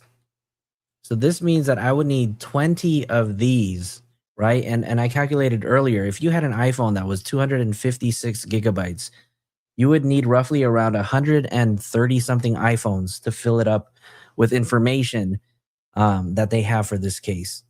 136 iPhones. To the crimes, which takes you back to the sex crime part of it. She was the key witness to those. And those are all special circumstances that get you up to murder one and even potentially make it a death penalty eligible case. How do they prove that? I interviewed Nathan Hochman. He wouldn't reveal too much about that. Obviously, it's an ongoing case. But how are they going to prove that he specifically was lying in wait, that he lured her to the house, that he was concerned about his career, about her exposing him or allegedly exposing him? So I don't know, sitting here today, how they're going to prove any of it. Now, Chloe, you were mentioning last night, right, that even if there was 40 terabytes of information, it's possible that the defense is going to strike out some of the information or the evidence that will never make it into the public eye, correct? Except that obviously they can prove that she's dead and that her body was dismembered, right? Those are the only things, and where the body was found. Those are the facts that we know. I imagine through witnesses, they can establish her relationship with David. So can probably prove that. But how do they prove without witnesses that it was a sexual relationship? How do they prove without witnesses that he is the killer? I think the theory is he lured her in, murdered her, and dismembered her. How are they going to prove that he did that as opposed to somebody in his ambit or somebody else? A lot of it has been, she went to the house, Yeah. she was never seen again. Yeah. And that is like what they really focused on. Obviously, they didn't get into more details, but I guess that piece of circumstantial evidence, right? They didn't say there was a smoking gun. They said it was the totality of the evidence. Right. They can show she showed up to the house and was never seen again. And it was a property that was in, I don't think it was necessarily one that he owned, but or that was rented for him, where he was staying at. I guess they will establish that he was the only one in the house, or maybe there's nothing wrong with circumstantial evidence. There's lots of these cases are built on circumstantial evidence. So the circumstantial evidence is her body was found in his car and it was dismembered. So that is circumstantial evidence. She had a relationship with him. I guess there's evidence that she went to the house, but I don't think we know all the evidence they have, because we haven't had this preliminary hearing yet. We haven't seen it. We're going to find out more about the evidence. And the things I'm looking for, what is the scientific evidence, right? They examined her body. What did they find? Did they find his DNA? And what is the witness testimony that they have? Because there's been references to cooperating and non-cooperating witnesses. Who exactly is going to say what? I would imagine that's been a lot of the reason these proceedings have been delayed and pretty secretive. By the way, so you heard me have the back and forth with Nathan Hochman last night, and he said, look, LAPD, DA's office, we've been in lockstep. That, you know, in LA, there's an investigative grand jury that just hears witnesses and maybe locks in testimony, right? And there's a difference between a grand jury that indicts. And there's still people who will look at this and say something's maybe not adding up, right? I mean, Enforcer, does the Tesla have internal camera or recording audio? So if I'm not mistaken, the Tesla, especially his, has roughly around 9 different cameras inside and outside of the car. Unfortunately, none of those videos do record any kind of audio. Nathan Hochman said you have cooperating, non-cooperating witnesses. But I guess the question would be, does it make sense to you that he was arrested and then charged versus indicted through a grand jury, arrested, but now they have to go to a preliminary hearing in front of a judge, which I do wonder, is it easier to move forward in a case in a preliminary hearing versus a grand jury? I guess there's a bunch of questions there as we think about it. It could make sense to me. You know, again, there's so much here that we don't know about how they got to this point, and you have to choose the strategy if you're a prosecutor. In theory, it's easier to go to a grand jury because it's completely one-sided, and grand juries usually sign on to what the prosecutors want. That's just a fact of life. So you would think, in theory, it would be easier to go to the grand jury, but you have to be able to present your evidence. And I don't know if there were challenges to presenting the evidence. I don't know if there was a feeling at some point that we just have to move forward and get him arrested and get him off the street. We can't wait anymore to finish this grand jury process. We don't have all the witnesses yet. I don't know what the holdup was. So I'm not going to assess the strategy when I don't have complete information. Sometimes it proceeds this way and they go to a preliminary hearing, and we will find out then more than we know now about what the evidence is. And I mean, he made it seem LAPD, DA's office, we're in lockstep. I asked him, I said, you know, there is a theory here that LAPD made the arrest, put the pressure on your office to charge because there was some hang up in the grand jury, and he goes, it's unfounded. I interviewed Mark Aragos afterwards, and he seemed to disagree. You know, one of the things I thought was interesting, and I mentioned this to Hochman last night, was like, when there was an arrest, your office came out and said, we are aware of the arrest, right? That doesn't necessarily, like, we're in this together. We knew about it. I don't know. I don't know. I mean, I have a little bit of suspicion there too. The best case would be that they are in lockstep, that they are working together, they are getting along. I suppose pretending to work together is second best. At least they're not actively being hostile with each other. But I don't know what the truth is. If there was a hang up in the grand jury, what is it? If I'm reading between the lines and he says uncooperative witnesses, why would you need them? Why would you need them? Let's say even you had, isn't there maybe the... If any of the mods know how, can you guys let the people in the chat know how to enable gifted memberships in their settings, please? Digital evidence, the forensic evidence enough to establish these potential charges, the probable cause for these charges? Even if you had uncooperative witnesses, what role would they play? I would think that you had enough evidence to get an indictment in the grand jury. Now, I'm just going to wildly speculate here. Suppose non-cooperating witness means we put on a witness in front of the grand jury and they didn't say what we thought they were going to say. And it mucked up our whole presentation because now some witness pointed the finger at somebody else or surprised us or just didn't tell the story we thought they were going to tell. And so now we're left with this grand jury proceeding. We need to present more evidence. We need to hold the grand jury over. We're not totally sure we're going to get an indictment, so we're just going to do it this other way. This went into another question that I had with him. If the allegations are true, it may be hard for people to believe David allegedly did this all on his own. Singer who allegedly kills this 14-year-old girl, dismembers her, stuffs her into the trunk of his car in bags. It's a lot for one person to theoretically do. and yet he's the only one charged, which begs the question, are there cooperating witnesses? And you're going to make deals with somebody who potentially was involved in this? So, well, you ask a good question. I'm still looking to figure out how to enable memberships. And you said a lot of things about David, and the thing you didn't say is he's very young. Yeah, He's 21 years old. Yeah. So this 21-year-old kid, and I'm sorry, 21 is still a kid, right? Well, I will tell you, by the way, I get a lot of heat online. People say, don't call him a kid. He's a man. He is legally a man. He'll be tried as an adult, but in terms of decision making, I think if you talk to medical people, they will tell you your brain is not fully formed until you're like 26 years old. But put that aside. It is hard to imagine him on his own concocting the plan, committing the murder, doing the dismembering, going out and getting body bags, putting them in the trunk of his car entirely on his own. That does seem to me implausible. It seems to me more likely that there was somebody else involved on one or more parts of that.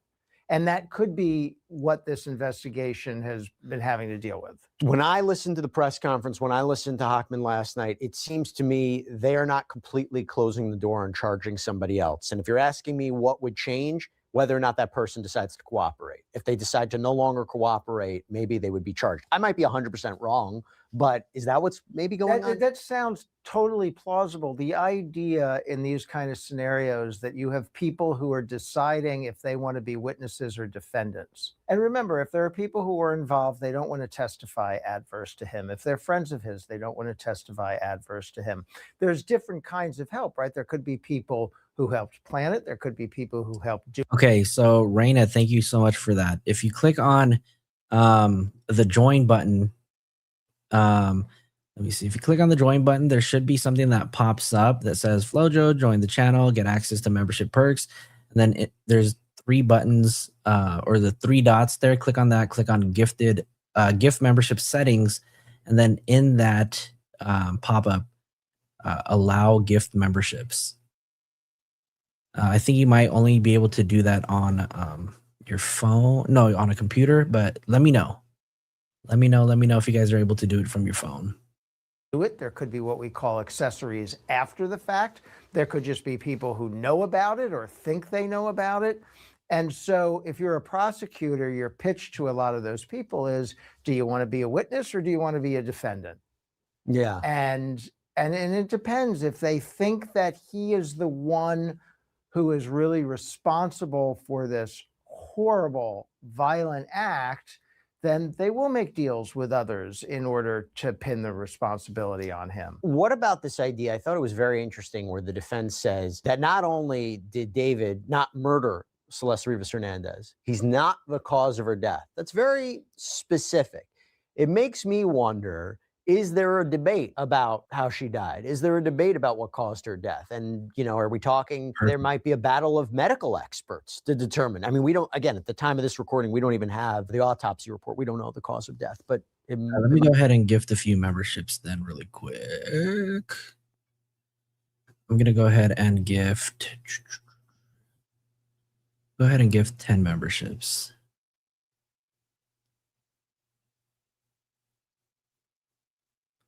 All right, y'all, here we go. Good luck to everybody. Good luck.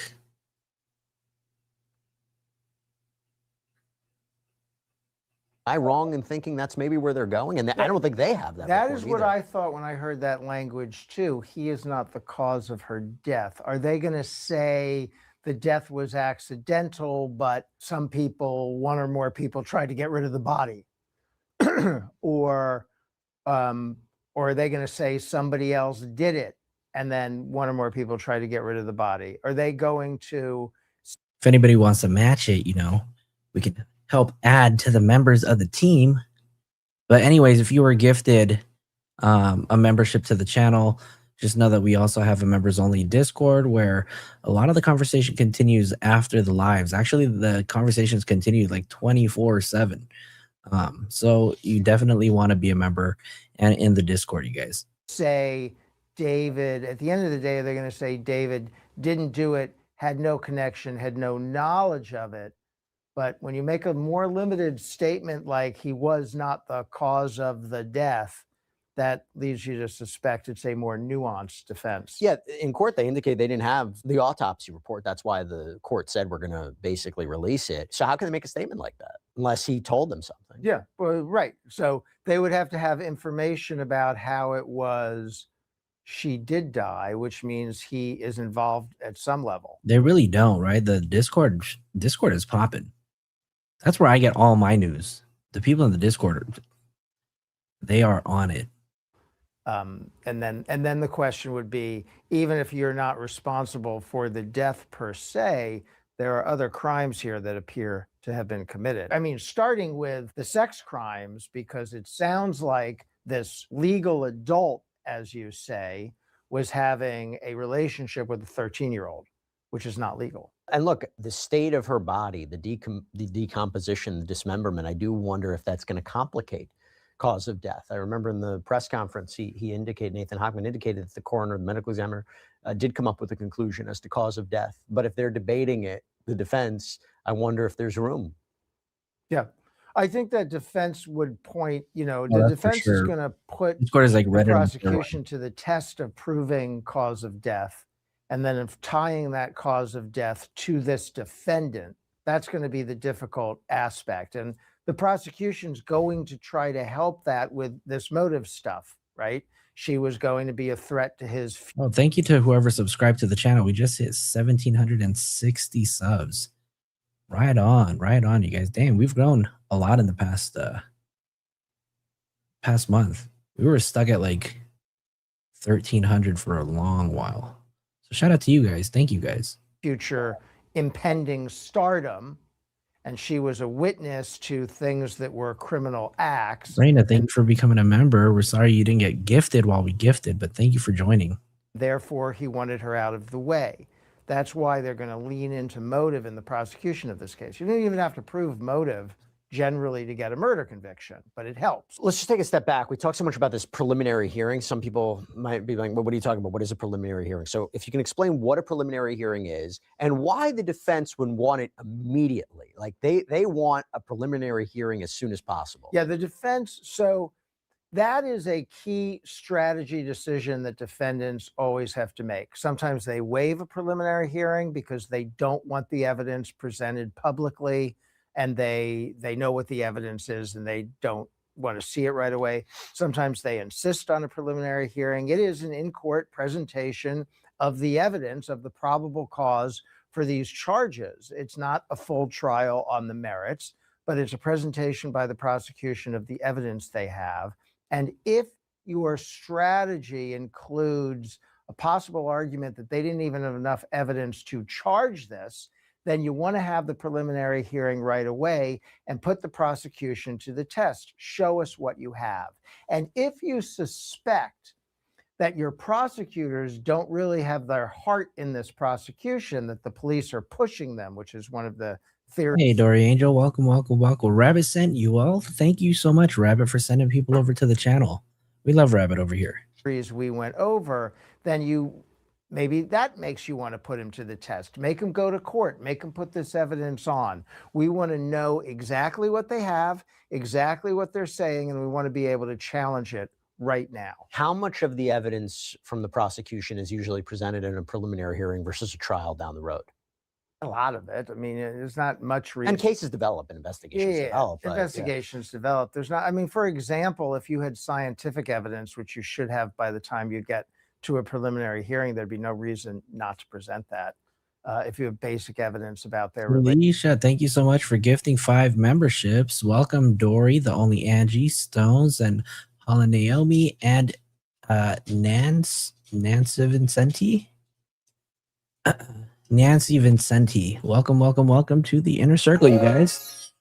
Wow. Relationship and your theory of the case, you would present that. Jazzy just gifted 1 membership. Thank you so much. Thank you, Jazz, one of our mods.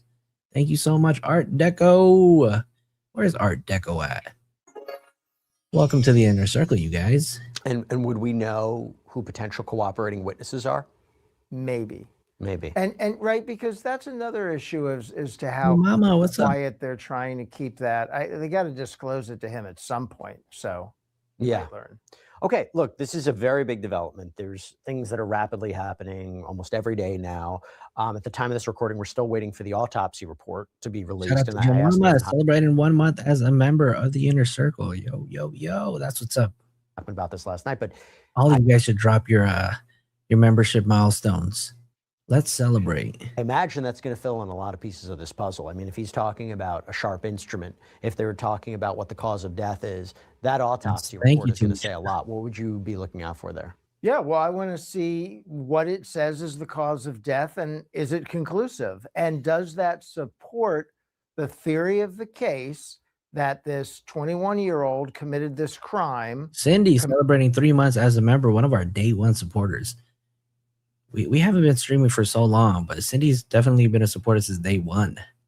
Committed the murder, right? Well, we'll get to the other stuff, and then you have to figure out how are they proving he committed 2 months as a member. What's up, Michi? That's a separate issue.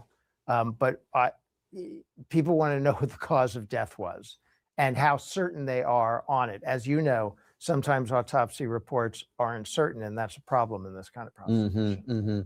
Look, I think it's going to be really, really interesting to explore this and see where it goes. Right, Storm, doesn't it feel like 15 years? I feel like it's been so long. Because again, it's 7 months that people have been waiting for some sort of answer. And to be clear, David is innocent until proven guilty. His attorneys are saying that he didn't do this. So we will see what happens. We'll see what happens when the preliminary hearing happens.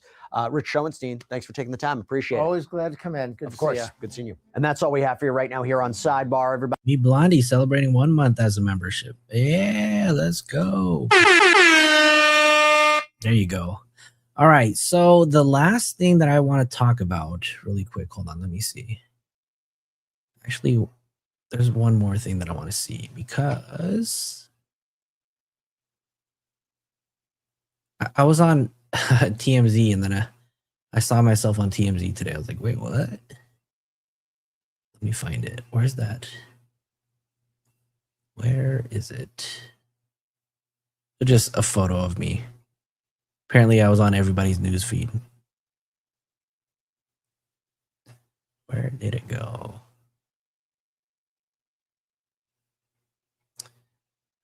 Well, it's irrelevant. Oh, here it is. I was on TMZ, Mom. There I am. This was the moment that the person actually came out and told us that there was no press conference that was going to happen. Actually, I told you guys that I would find that part and show it to you guys. So let me go ahead and do that. This was a message that we actually all got. Hold on, let me find it really quick.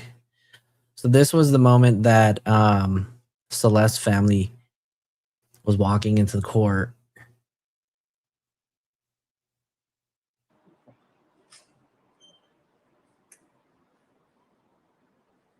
Hello, how's it going? I don't really understand what was going on, so I just kind of turned around. I was like, oh shit, there's a lot of people about to show up. Get ready, you guys.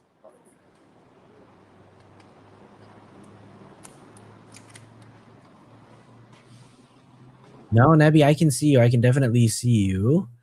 You're not being shadow banned. Definitely not. But I also don't know if there is an issue with the likes or the share button. And I hope it's not just YouTube picking on you. That's not fair. Leave Nebby alone, YouTube. You can see the family walking up right over here. That's when I realized, okay, I got to get up there too.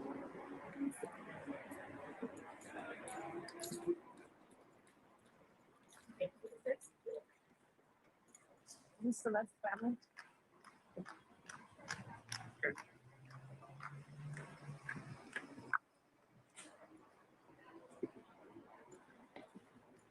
Oh man, it's hell. This is the first time I'm watching it back.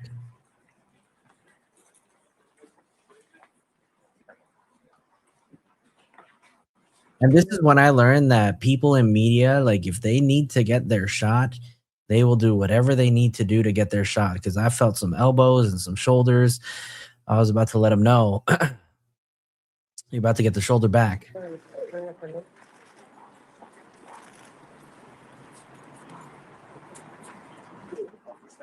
Bro, thank you so much. I appreciate all of the knowledge you share with the channel every single time we go live. So yes, get some rest, have a good rest of your night, and we'll see you in the morning.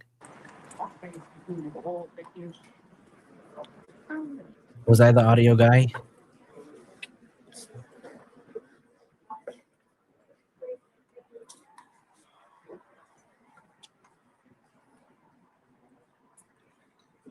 Oh shit, let me just do what they're doing.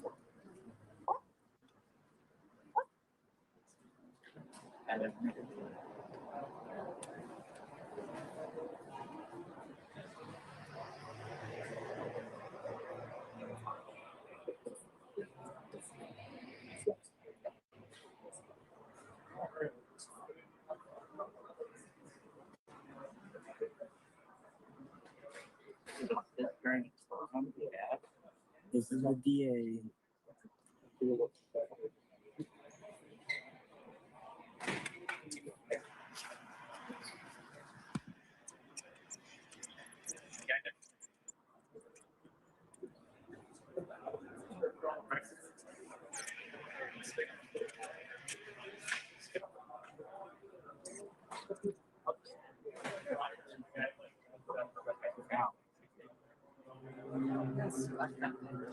Ava, don't worry about how tall I am. I told you I'm a short king.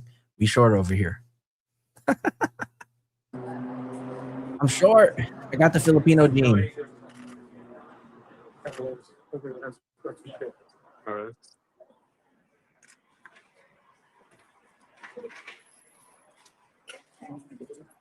All right, I'm 5 foot nothing. DA's office.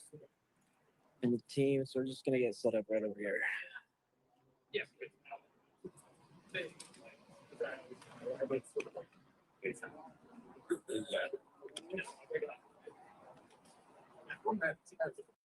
Let me see. So rabbit. I find that It's crazy. audio sucks.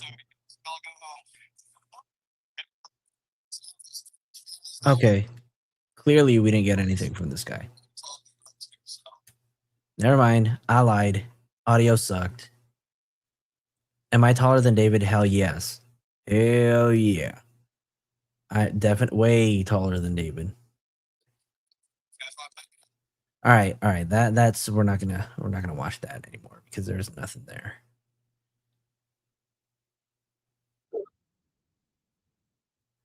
That's funny. All right, so let me see. Let's talk about this one, right? So let me bring this over here. 4 months ago, we talked about there potentially being another victim, right? So let me just go ahead and play this. No, hold on. Let me find it. Let me see. Here, oh, that can be out for this. Okay, here it is. You guys remember this photo, right? So I don't know the backstory on this. I just remember that there was a photo that came out and said that this person may potentially be a minor. Not sure. It's not confirmed, right? But this was something that was floating around on the Reddits. This is a photo of David and another person. Jess, you probably are taller than me. What are you, like 6'5", 6'7"? Right? And then a couple of weeks ago, there was another post, and let me see. This is Inception. We got 2 Flojos right now. Storm Urge, there was a post that came out that I saw, and it said this. This is from a person named Kiara Hollander. It said, prayers to her family. I used to be close friends with David, and we quote unquote dated when I was 16 and he was 18. We've seen each other in real life 2 times max, and there is so much more, but he introduced me to religion and whatnot, so I'm so shaken up by the fact that he could have done this. I remember a Celeste and have a picture of them together. That's what I've seen in the past. And some people in other videos, other creators are saying that this person that tweeted, right? So yeah, this is the person who also had a song written by David, not necessarily like about her, but if you guys read the lyrics and you were reading the lyrics, you'll see that each verse started with a letter of her name, and there were 2 separate I know, right? Seeing 2 of me is weird. And then each first line of the lyrics started with the letter of her name, and it spelled her name. So that's potentially this person right over here, right?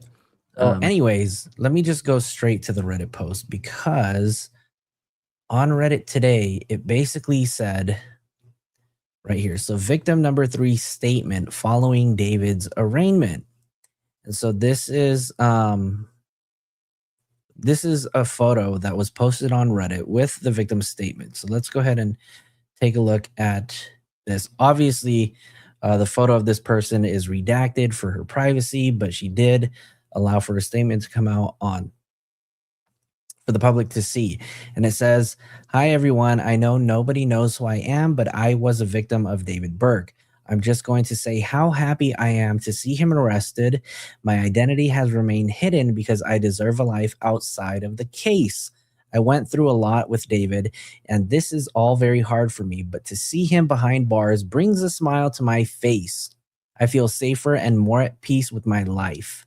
I appreciate everyone who helped bring me and other victims to justice. I know things haven't fully been done, but they will be. This is what I have to say to the public. Let me know when you release this. Thank you." And so this was the photo.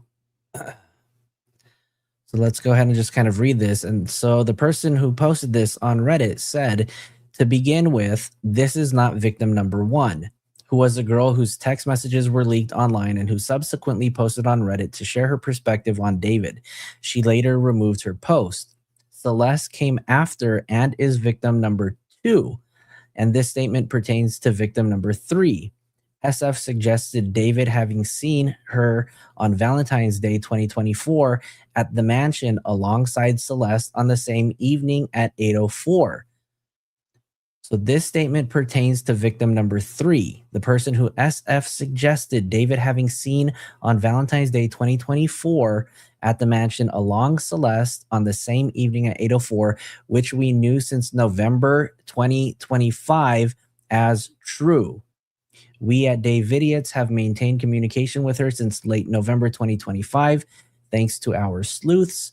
Earlier on, we verified that this is indeed one of the victims with unseen video and numerous unseen photographic evidence. She ultimately found the courage to speak with a certain private investigator in January 2026, and I'm assuming that this is SF Investigates. The situation remains uncertain regarding whether the DEA will impose additional charges on David in the future. What she has disclosed to us over the months is she be regarded with absolute seriousness. Should be regarded with absolute seriousness. However, we cannot elaborate on the specifics here as it is contingent upon the DA's decision to pursue this matter. May I take this opportunity to thank her for sharing a statement to the public. Oh, Lord. Oh, Lord. Thoughts? Thoughts?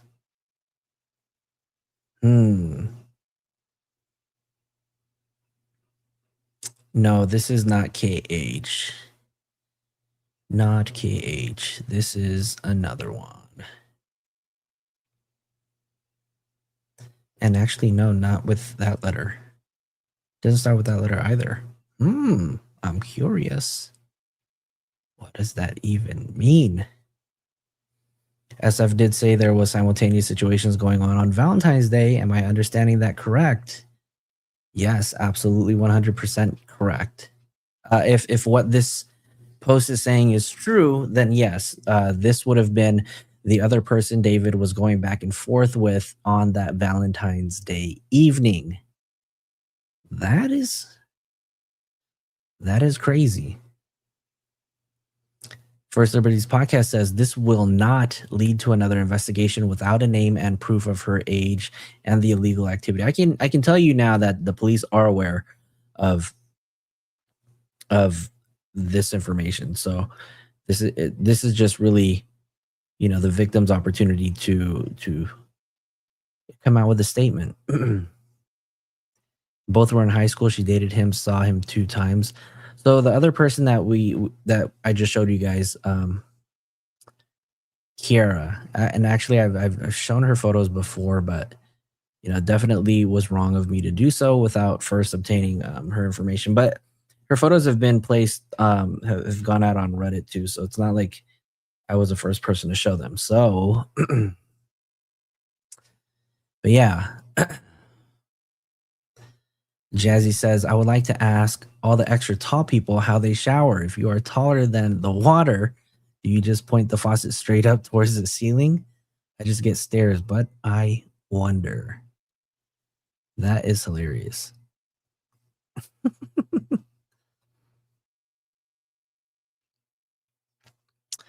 This doesn't hold in court without proof of who exactly said this.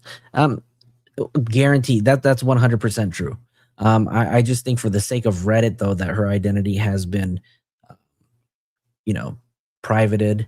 I do believe that this person has already come forward to law enforcement, and I think if I'm not mistaken, SF has already said that they've helped this person get in contact. So I think this is going to be a sight to see. Now, there was also another talk that, or another thing that SF said, that there was a third minor. So I'm very curious to see if the one that we mentioned earlier was that third minor. But this is something that we're going to have to wait and see. So I really don't know. Who's the girl in the music video? Where did it go wrong? Not entirely sure. Not entirely sure. Felonious Flacco said, I bend down. It sucks. Storm said, my ex had to bend down under the shower head. Oh, tall people problems. So yeah, recap, you guys. So David's Twitch got banned. He is no longer a Twitch partner. Maybe, you know, if the people of the internet feel a certain way about his YouTube material, you know, I think the way that they can do something about it is to go to his page, and I don't know if you'd want to report it, but I don't know if that would be the right way to do it. But maybe voice your opinions to YouTube. That could be a thing to do, right? Also saw earlier too that there was where was it? There was a petition for people to sign to get his music removed off all music platforms. I don't know if that's a possibility. There's a girl in the YouTube video. Where did it go wrong? Let's take a look at that really quick. Oops, wrong one. Let's see.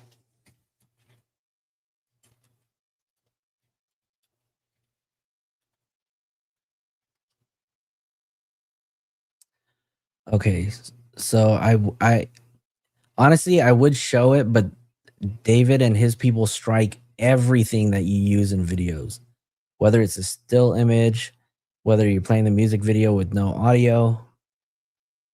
Hold on, let me see. Let me just play this. I'll try to grab like a still image.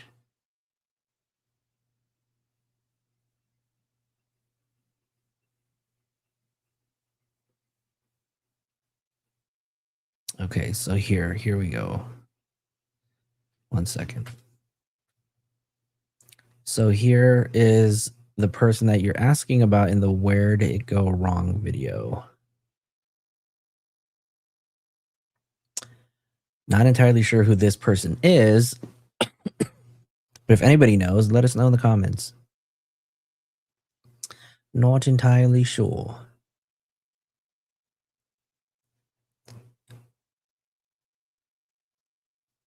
Stop at the 2-minute mark. Oh, okay. I heard about that. Few countries are not letting Kanye in now. Very curious, you guys.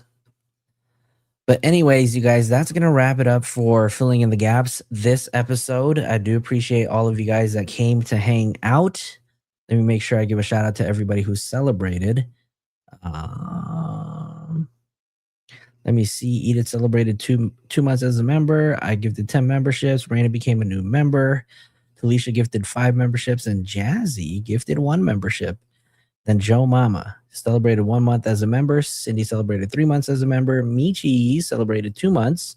Storm said 2 months, but it feels like 15 years. Peekaboo celebrated her membership for 3 months. And me, Blondie, celebrated 1 month as a member. So thank you all for hanging out, for listening to this information for the 4th, 5th, or 6th time tonight.